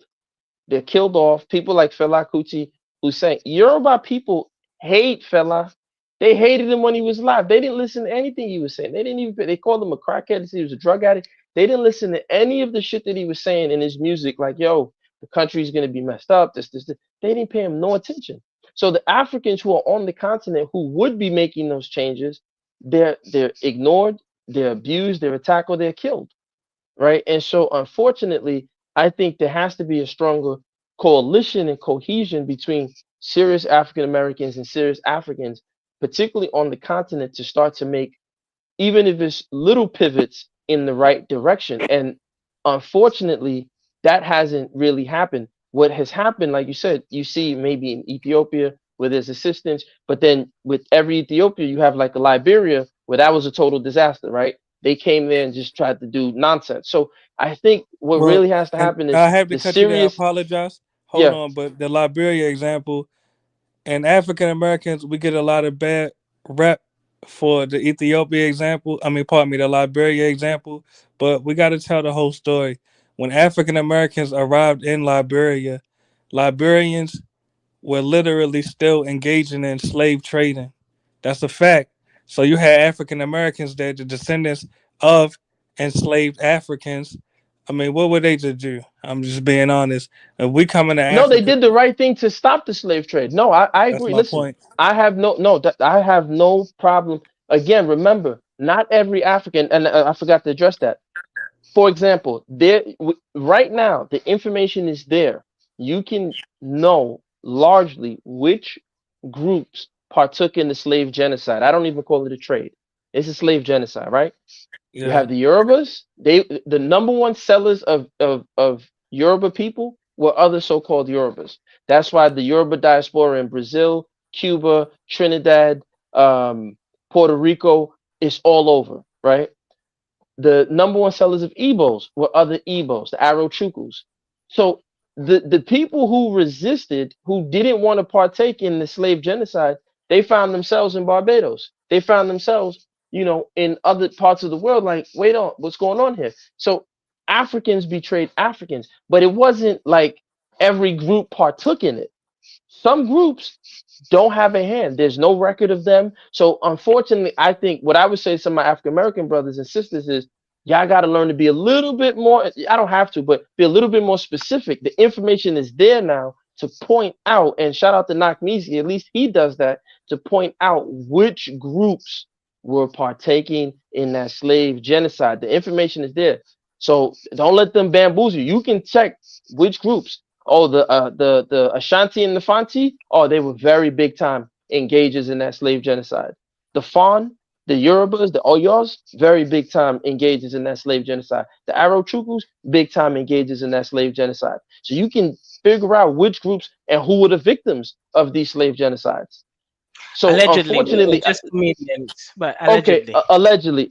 Well, the I don't know why you're gonna say allegedly, but sure, I get it's your channel, allegedly. It's not But what I will allegedly. say is, no, yeah, It's listen, it's his it's the channel. I'm fact. gonna be respectful of his channel, so I don't want to disrespect his channel. All right. But what I will say, my brother, is that the thing is that we now the African Americans can point out who was doing what. The trade records are there. Y'all can see that. Oh, we came here, we bought 50 Ebos, 50 Nagos for 3 top hats and a gin, and this chief gave them to me, and okay, this chief was from this place, and you can see who was doing what. But unfortunately, what's happening is, imagine, let me end with this. Imagine our ancestors, me and you, right? Let's say I'm from Cameroon. Me and you are great, great, great, great, like 15 great cousins back. Me and you are brothers and sisters. Your father and my father are chilling in our village in Africa. and a particular group, let's say the Arachuku, come in our village, bust us upside the head. My father runs into the forest, you run, I go, he goes left, you go right. Unfortunately, they catch your father, they bring you over to DC, right? And now, hundreds and hundreds of years later, you thinking I'm your enemy, when it's like, no. I'm just as, we were just as lost as you. The real guys who did it is the people who's in power now. But you painting all of us with a broad brush, as opposed to saying, no, those are my actual brothers. They wasn't partaking. You people who just wanted money, who just wanted to exploit people for foreign goods, and they're still doing that to this day. Y'all the guilty ones. I don't know if that makes sense, my brother. Yeah, I get what you're saying, but you should. The West Africa region is the most. West Africa is the most saddest region in Africa. We don't say that because our leaders in West Africa are not taking ahead. They're so dumb. Why there's so many West Africans abroad? There's a reason for that. Our leaders have fed us willfully. Our leaders have fed our leaders themselves out. Our leaders don't care about the also money abroad and sending abroad. Our leaders have fed us willfully. West Africa needs to wake the heck up. Wake up. West Africa needs to wake up and realize our leaders have fed us willfully. We've been failed by our leaders in West Africa. That's what I won't be surprised in the next 20 years. Can he become the next superpower of Africa? I won't be surprised. Is Africa become the next super region of Africa? It's gonna happen. Because our leaders in West Africa are so dumb. East Africa is moving forward. Ethiopia can move forward, but West Africa is moving backwards. Because leaders are not thinking ahead. They're stealing money abroad, going to France, stealing money abroad, don't care about the people. That's how I'm mad. Our West Africa needs to wake up and realize that we're hurting our people. Our people in West Africa need to wake up. Our leaders don't care about us in West Africa. They steal the money, but they don't care about people's poverty. Same in Nigeria. Next year, Nigeria poverty rate will be increased next year in Nigeria. That's sad. That's sad. This is sad. What's going on? I agree with you. But here's the question, brother. These Africans on YouTube are celebrating the Nigerian government. They're telling you that Nigeria is the greatest country in the world, and we have economic development, and life is good. And one idiot said Nigerians haven't had it better. Because those people are sad. Those people doesn't care about the masses.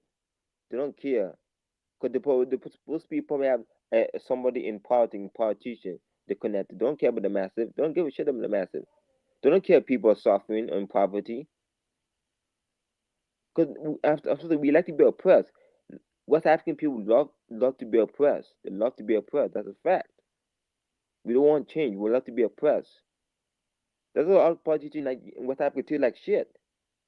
Because we let them treat like shit. We let them treat like shit. We have to wake up.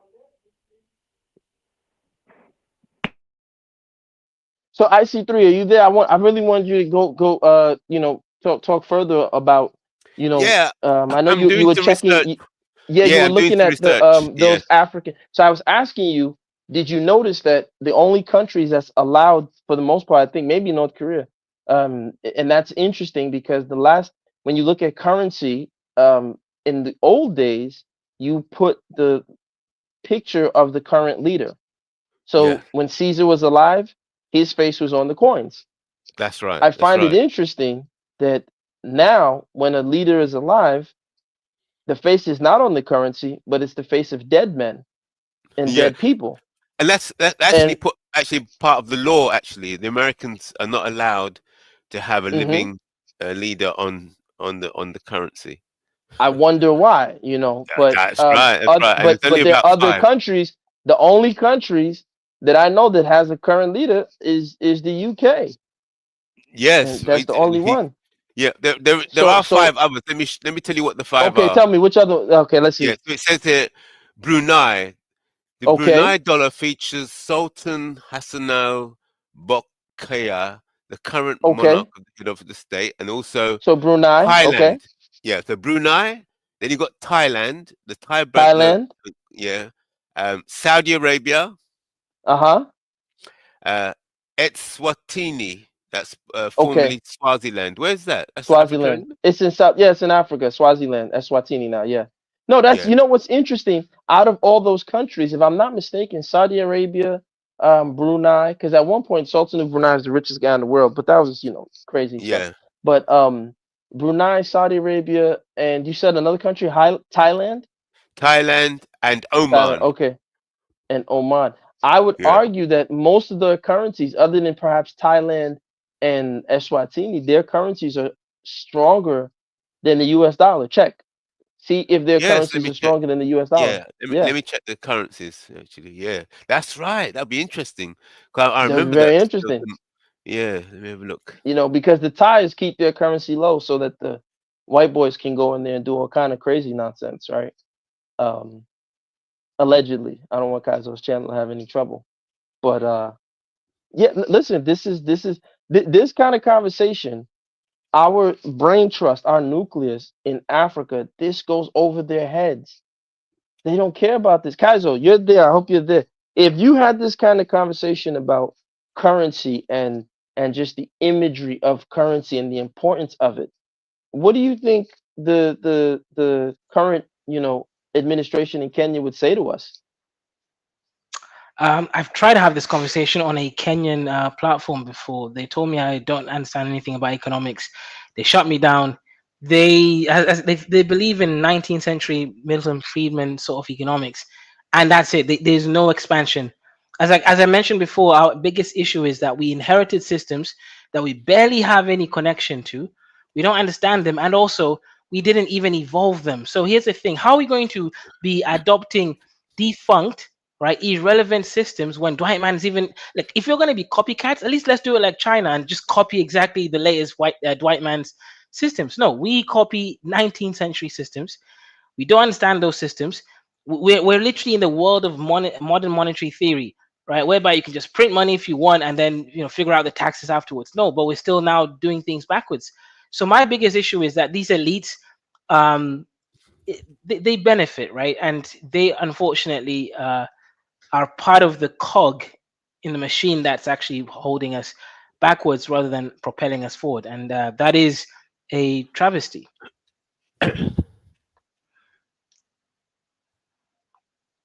Well, listen. Why do you think? That's part of the Like you issue. said, I see you can hear us. Yeah, I can hear. Yeah, I can hear you. I was just looking at the currencies, and there's something. There's something here. We're digging into something. It's look here. Okay. One US dollar. It takes 1 US dollar is more or less 1.37 Brunei dollars. What's that? It's got kind of let me type this in. Let me cut and paste this just in case I get it wrong. So look here. I'll put it in the chat.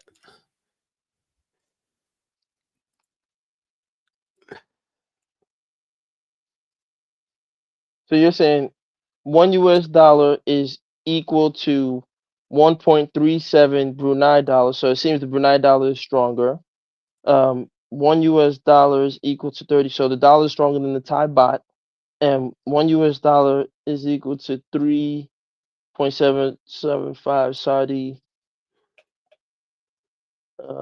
Right, real. Real. So it seems that the dollar is stronger. And then But what's that 1 Omani US real? dollar is strong. So the Omani Real is stronger than the US dollar, and the Brunei dollar is stronger than the US dollar. But the Thai baht and the Saudi Real and the Eswatini, it's pronounced Lilan Guinea, is weaker than the US dollar. That's interesting. Yeah. See, we should pursue this like because the world, as far as black people are concerned, or people that are classified as black, is a crime scene. So we have to see ourselves as investigators. We're like criminal investigators. The whole world is a crime scene, and we can gather evidence and find out exactly who the criminals are, where they are, where they're operating from. Just like when I was watching the movie where they were trying to bust the gangsters in America. The gangsters were ruling things, and then they were paying off people in the judge in all aspects. And so, how did they actually deal with the gangsters? How did the US deal with the Italian gangsters, the mafia? Yeah, the mafia busting. So we have to have some kind of similar hit team, specialist team that is unemotional, because detectives, you can't afford to be emotional. You've got to look at the facts, and then you've got to build the case. So we're on a worldwide crime scene. So we have to investigate, and there's evidences all around us in currency, and the evidence, the most important evidence, has got to be in currency and culture, because the economy is downstream. I'm saying that any discussion about economy is child's play. The real people operate in the realms of currency and culture. Economy is downstream. That's like for monkeys, because they set up the whole environment into which economy takes place. So Kaiser, that's a great point, Kaiser. I want to hear your thoughts on that. He's saying that the economy is it takes a back seat to the culture and the cultural norms. I wanted to hear your thoughts or your expressions on. It's weird. The conversation has to be weird. There's going to be no college teaching this. There's no way they're going to No, even of course not. allow. No, of course not, because it's interesting what No you just said. business Well, I'll school. wait till Kaiser comes back. It's funny you just said that, because when we talk of culture, a lot of times, let me tell you, this is the biggest trick that they've have done to the African. One of the biggest tricks. When we think of African culture, the first thing that comes to everybody's mind is some guy with a colorful cloth wrapped around his waist, and he's beating the djembe drum, and he's saying, Yeah. "Ah, Africa," and the woman is jumping with her neck moving. Oh my God. That's what we think. Yeah, that's right. We don't think of, contract law.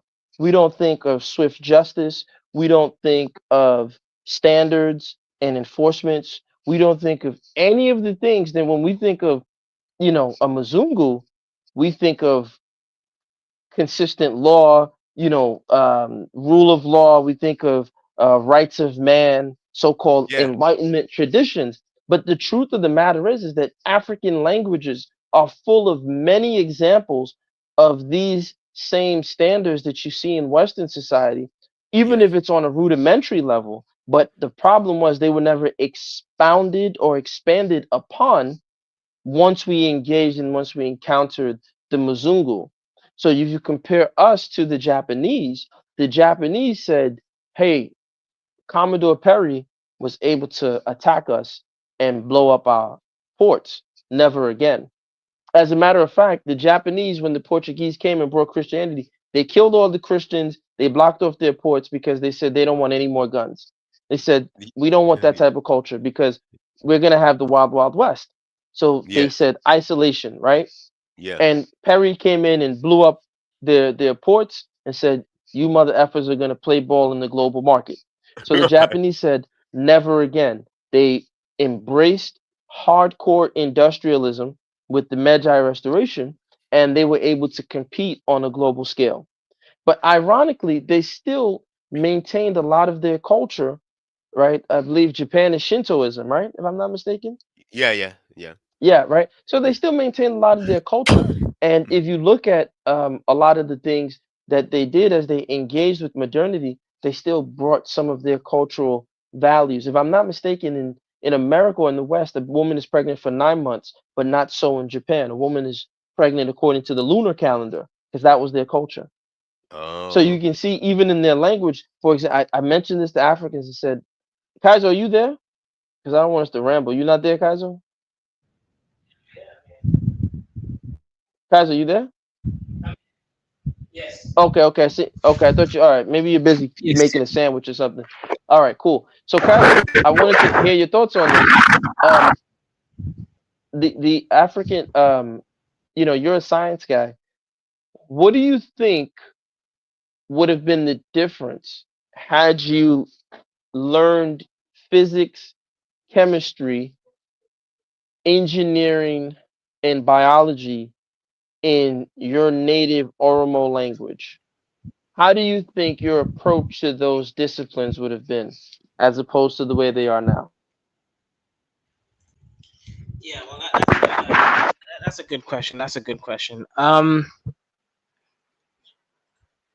Okay, so can I make some assumptions here, right? Because one of the No, go issues ahead. with I'm just listening. I African want to hear what your thoughts would be.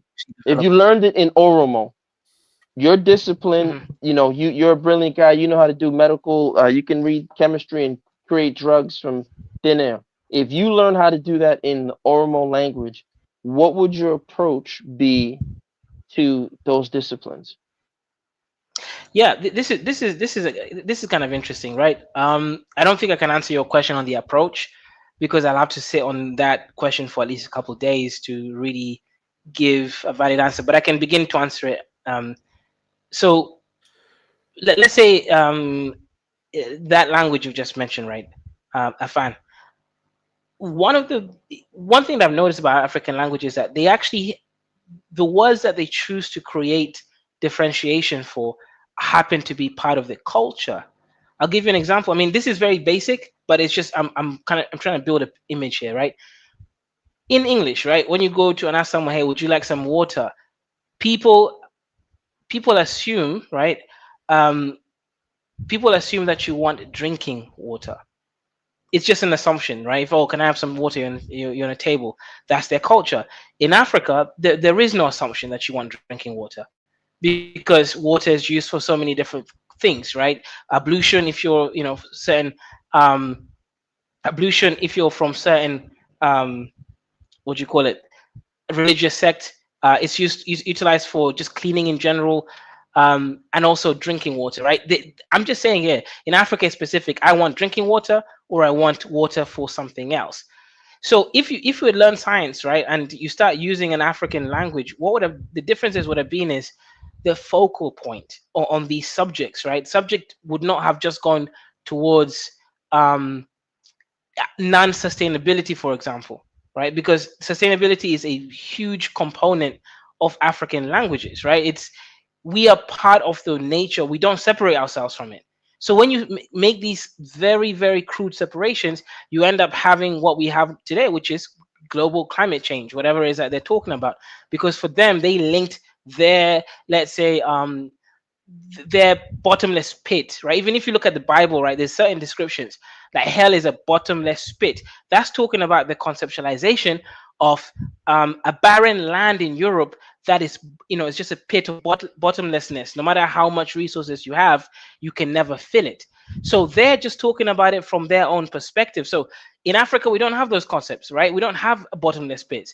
In Africa, we have enough for a time, and then we move on to the next level. So one aspect would have been actually we wouldn't have overexploited resources.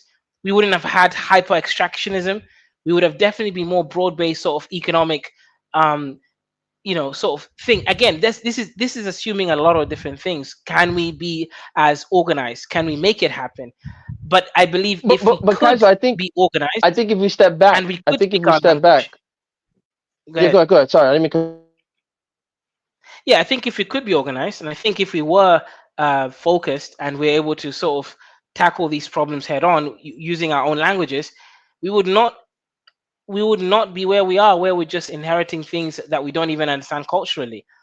I think we would have developed systems that were more akin to our social systems. But that's what I'm saying. That's the first thing. If every African loves to jump. Oh, the Chinese, they're prostitutes for the Chinese. Oh, the Japanese. And I'm saying, if you go to those countries, they learn. As a matter of fact, I said this to you before. The periodic table was created by a freaking Russian.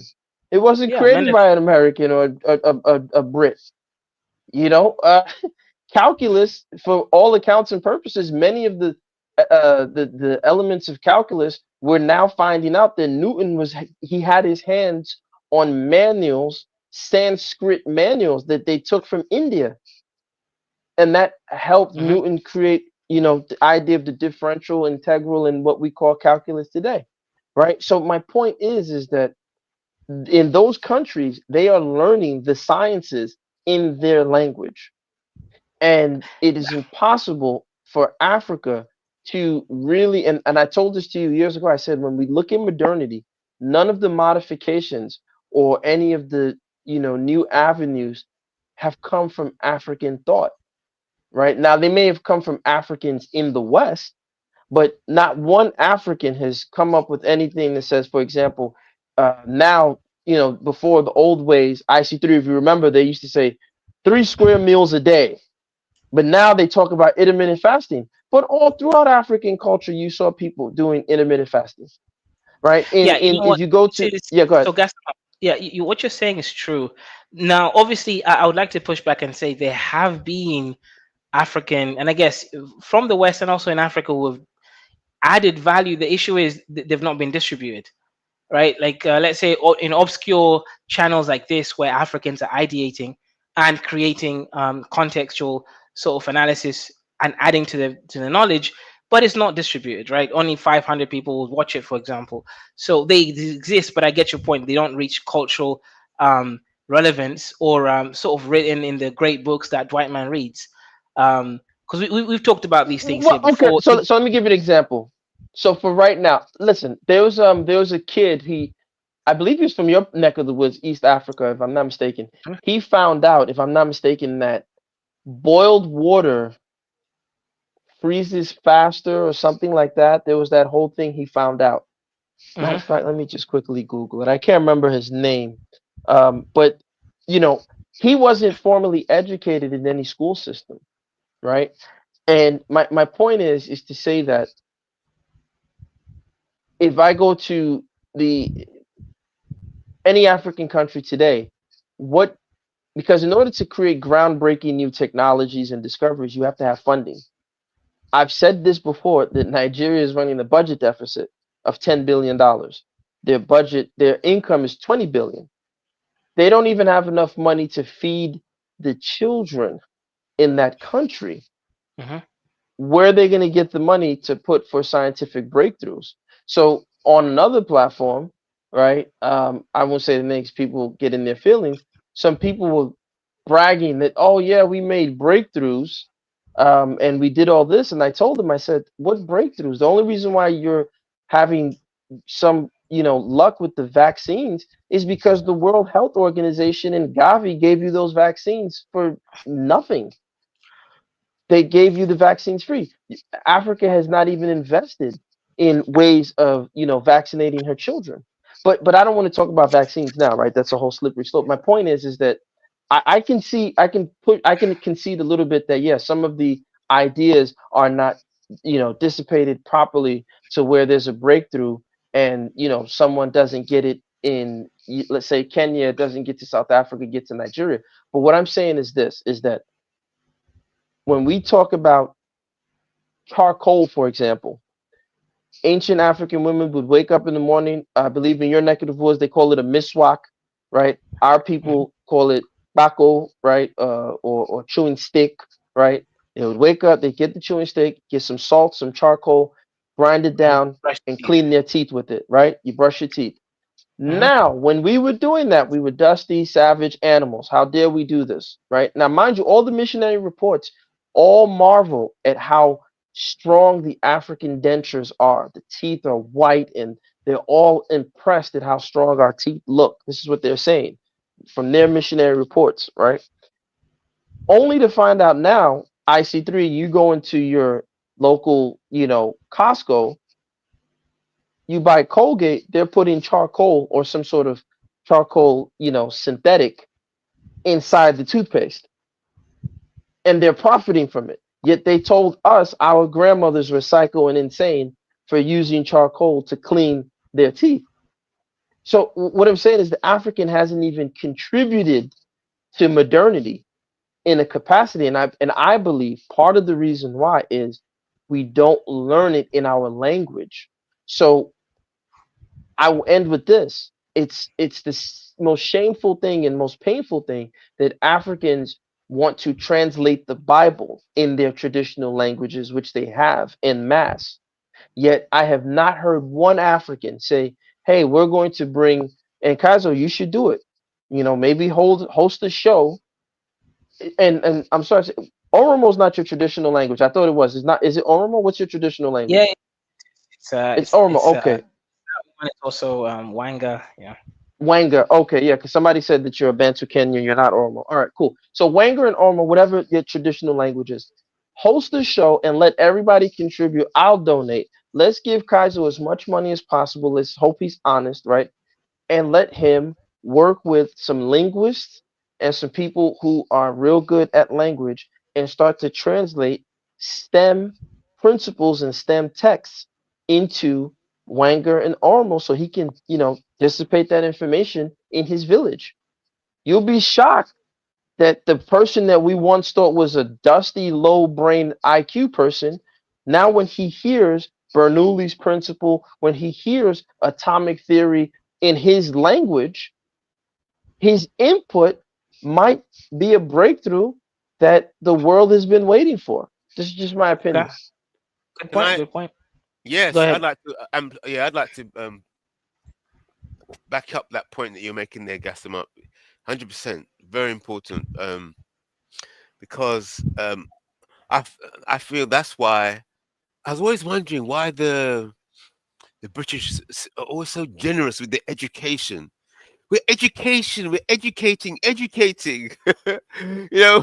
We're not. We don't want war. We're They're just coming to help the children. enhancing the number of people that have bought into their program and can be manipulated through their own reasoning status. Yeah. Yes. So we're just here to build a bridge. We're just here to build a school. We're just here to build a hospital. And then people say, "What are you doing here?" So the local people say, "What are you doing here? Are you a threat?" No, we're coming to build a school. Here, it's a little school here. And your children, keep your culture and stuff like that. But we're just building a little school, and they can come and learn some of the things from our culture. So can we build a school in this little piece of land here, over here? Is that okay? So yeah, build a school, man. We love some of the things that you're coming up. Nice ideas. So the children can go about their daily duties, and they can have a few hours in the day in your school because it's fun. Something nice for the children to learn about life elsewhere in the world. But little do you realize that school, that language, is how they rule to completely destroy your culture and cultural values. Very clever. Very clever. No 100%. weapons. No weapons. Here's a pen. Here's a desk. We got some paper. Paper, pen, desk. Look, here's some chairs. Well, Kaiser, you gotta post that comment. You gotta post that comment that Crenshaw Grider just put. That I want to hear IC3's thoughts on that. No, the first one about the Greeks. Did you see that, IC3? No, was it take a lesson from the Greeks? The Greeks translated many books and studied Africa. Yes, they were able to conquer Africa afterwards by taking all that knowledge from Africa. That's right. Yes, amazing. So they That's right. It's translated it into fundamental. their language.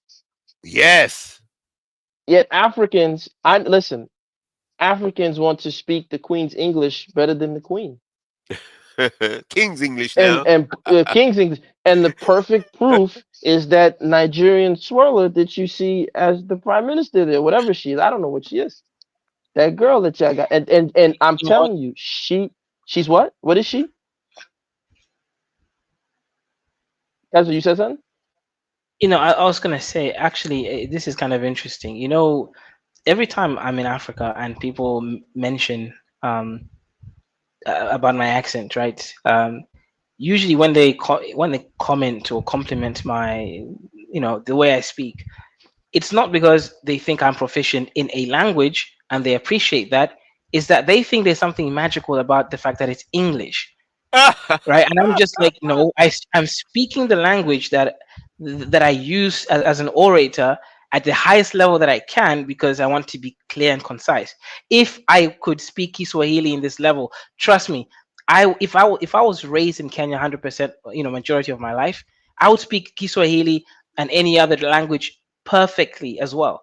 But for them, it's more like it's an amazing because it's English. There's something special about English. I'm like, no, I'm simply speaking well because I try to make myself understandable. But for them, there is that element of, the colonizer is just, his language is a bit sweeter than my own language. It's there. It's true.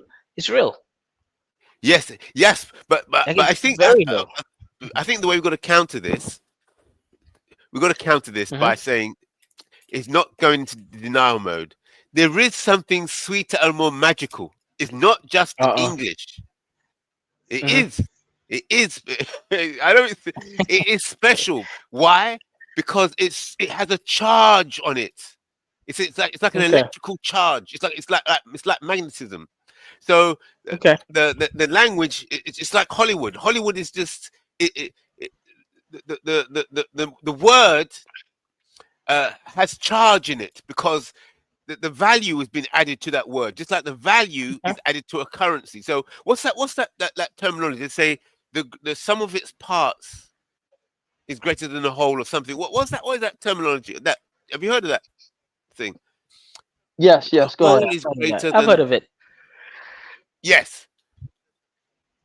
I think the whole is greater than the parts. Yeah, something like that. Yeah. So it's that's right. The whole is greater than the sum of its parts. So if you have 5 parts worth 2, that means that the total value should be 10. Yes, 5 times 2 is 10. So 5 parts with 2, value of 2, it should be 10. But it says the sum, if you do the sum, it's going to be not 10, it's going to be a lot more than that. It could be 20. And that's how cultural values operate and currency value operates. It goes back to what we were talking about in the beginning of the conversation. Why are the women and the men coming here seeking, by chasing the dollar, they don't realize that they're chasing Western values. They think they can just come and get the dollar and use it. You can't. It's because the dollar is greater than what you're actually physically touching. It encapsulates the Western values, cultural values.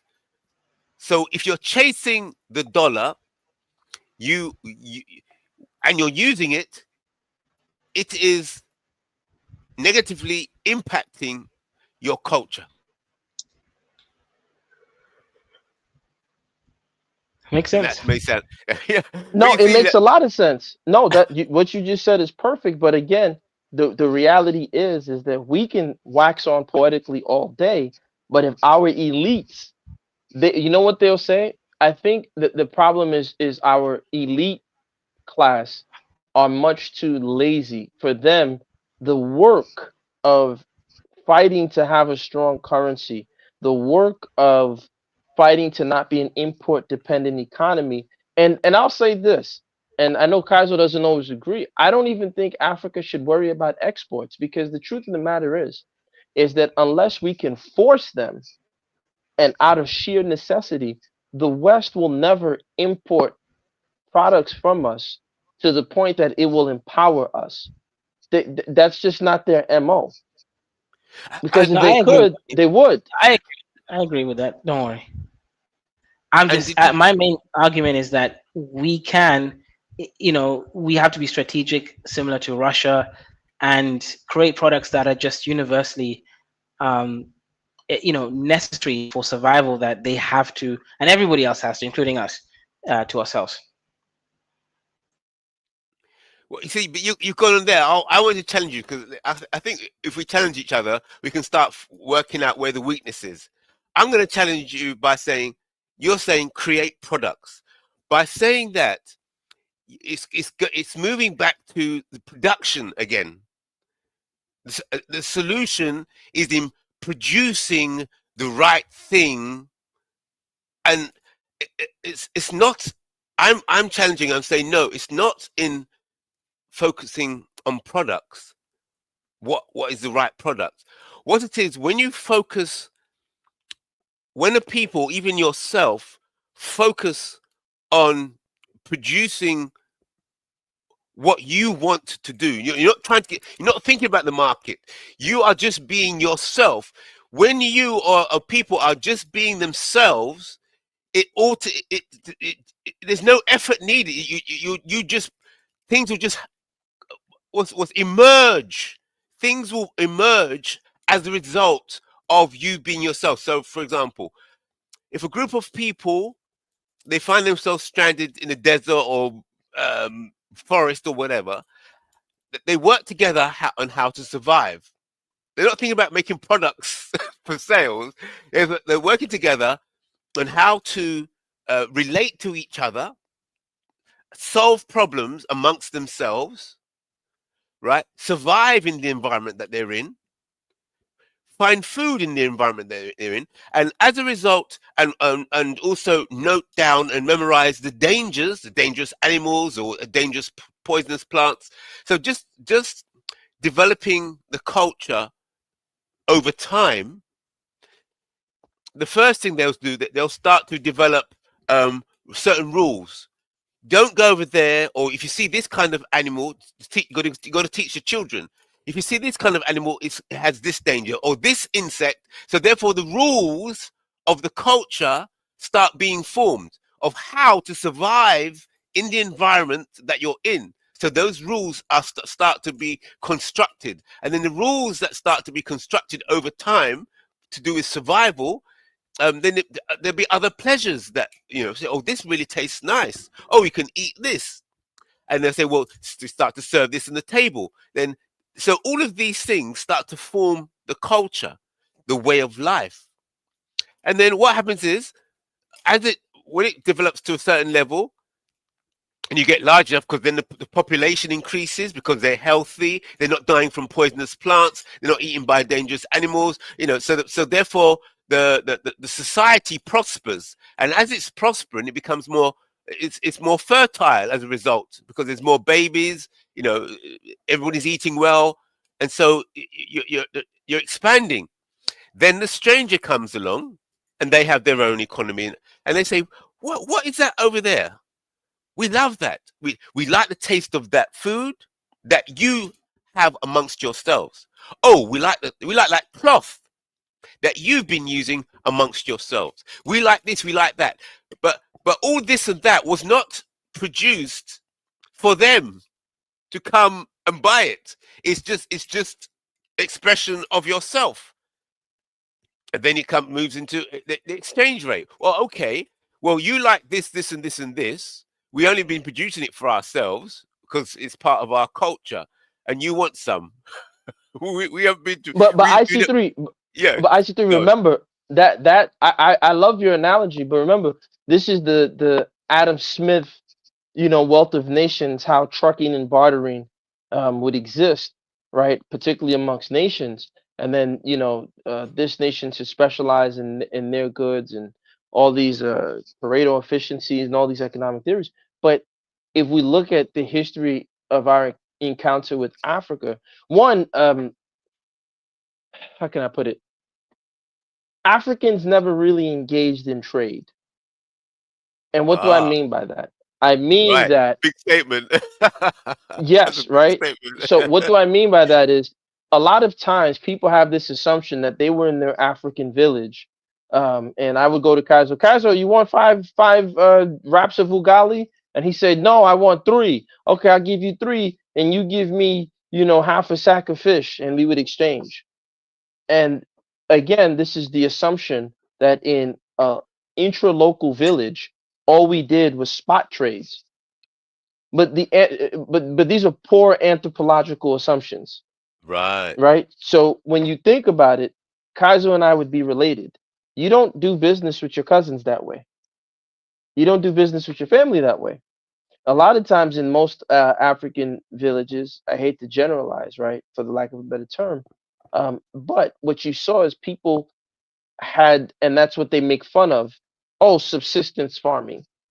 But subsistence farming literally allows you to be self-sufficient. It's the original entrepreneur. You're the most self-sufficient person in the world.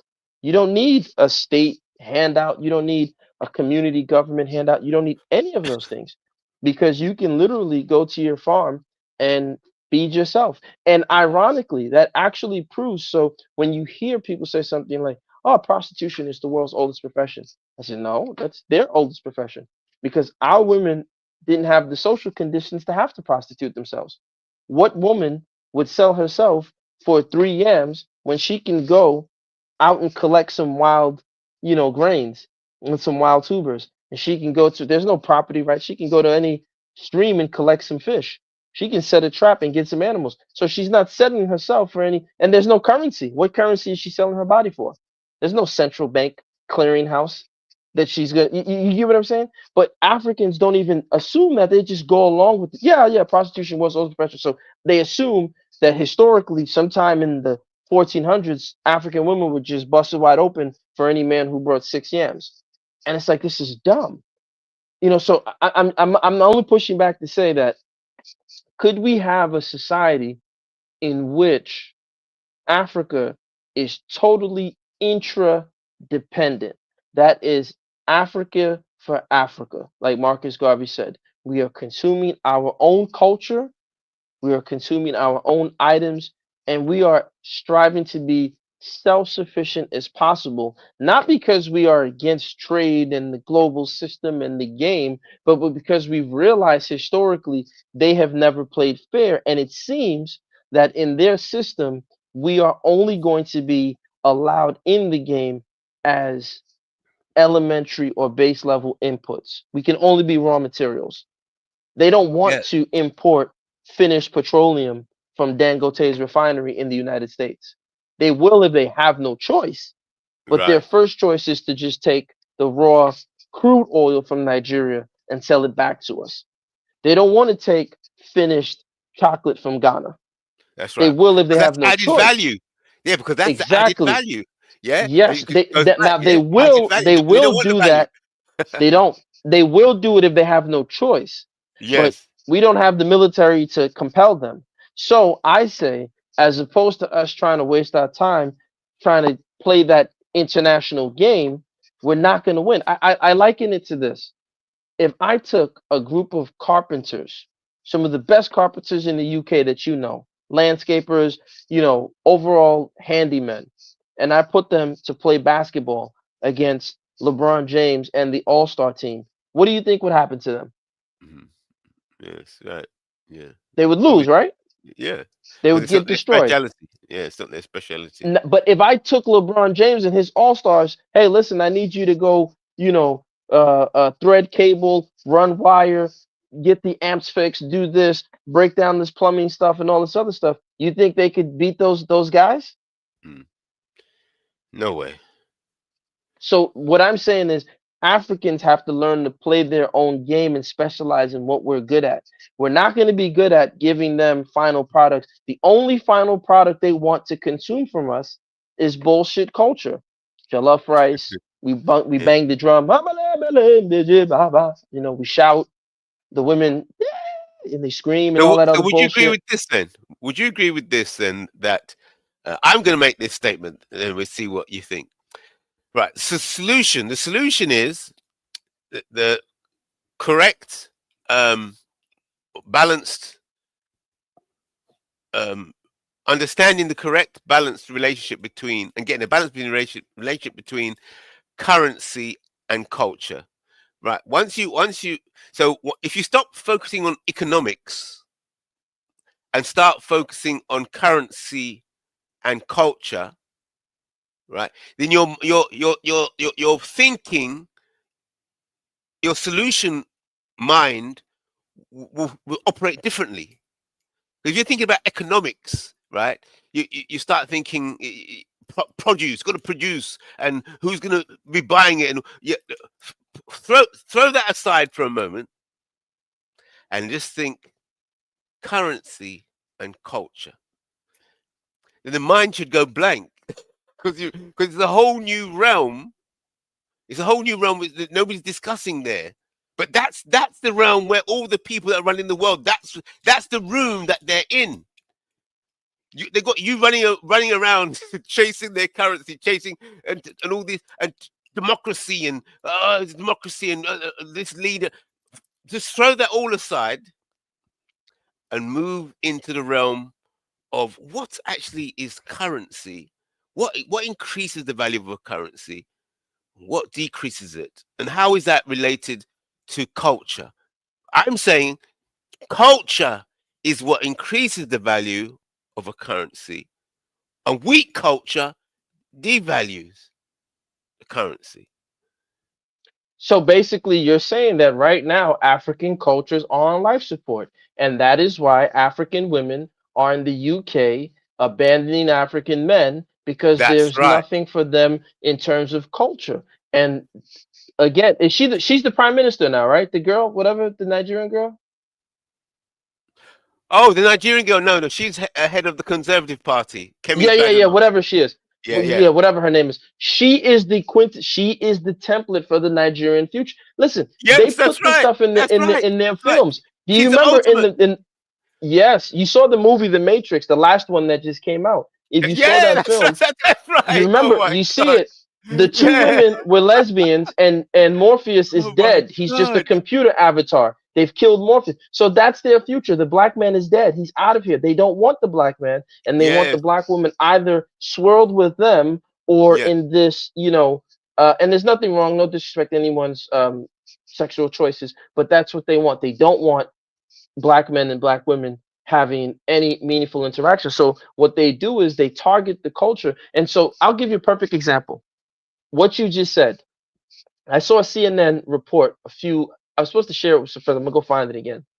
In 2009, you guys can check it out. It might be on YouTube. Maybe Kaiser can share it. 2009, they were doing a report on Afro beats or African hip hop, right? And the two guys that were really big were P Square, Two Face, and this chick named Asha. And P Square was saying, yo, they call us to come and perform in New York, Texas, all around the US and UK, and they said, we'll pay you $20,000. He's like, but I can sit down here in Nigeria and tour Africa and get $40,000, $50,000 a show. I don't need to come to the US. Now, that was in 2009. Fast forward to 2024. So in 5 years, that's going to be 20 years from now, right? Almost 20 years from now, right? So if you think about it right now, that narrative is gone because all of the Afrobeat guys, they all wanted that Mzungu gaze. They wanted that Mzungu Yes. approval and that Mzungu stamp. So they all signed deals with the Mzungu.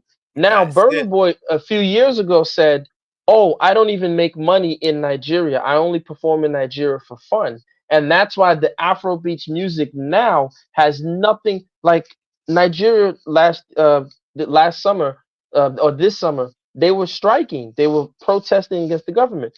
None of the Afrobeat artists could make any song to protest the government. Their music was not reflective of what was happening. They have been divorced from the actual things that are going on in Nigeria. Their music is a simulation. It's a fantasy, right? It's not real. So yeah, go ahead.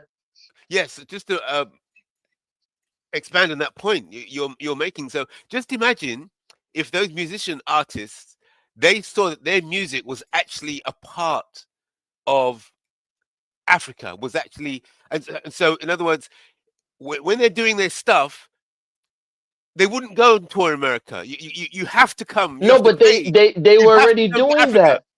But this is what I'm saying. That was already being done as in Okay. 2009, and the Mzungu saw that, and he targeted them and got the Davidos, the Wizkid, and the Burna Boys to sign 360 deals with them. When the African could have said, "Yo, I don't want to do anything with the West. I'm gonna stay here and Yes. build my local Afrobeats economy, tour Yes. all over Africa, and I'm Yes. fine with that." But That's right. instead, as we say, the Mzungu's ice is always colder. right? And so now this is the game. So now these African artists, the music Afrobeats now, you have to make this nonsensical stupidity of my baby, my sugar, my sweet Oh tomato, God. nothing that's actually describing what's going on the ground.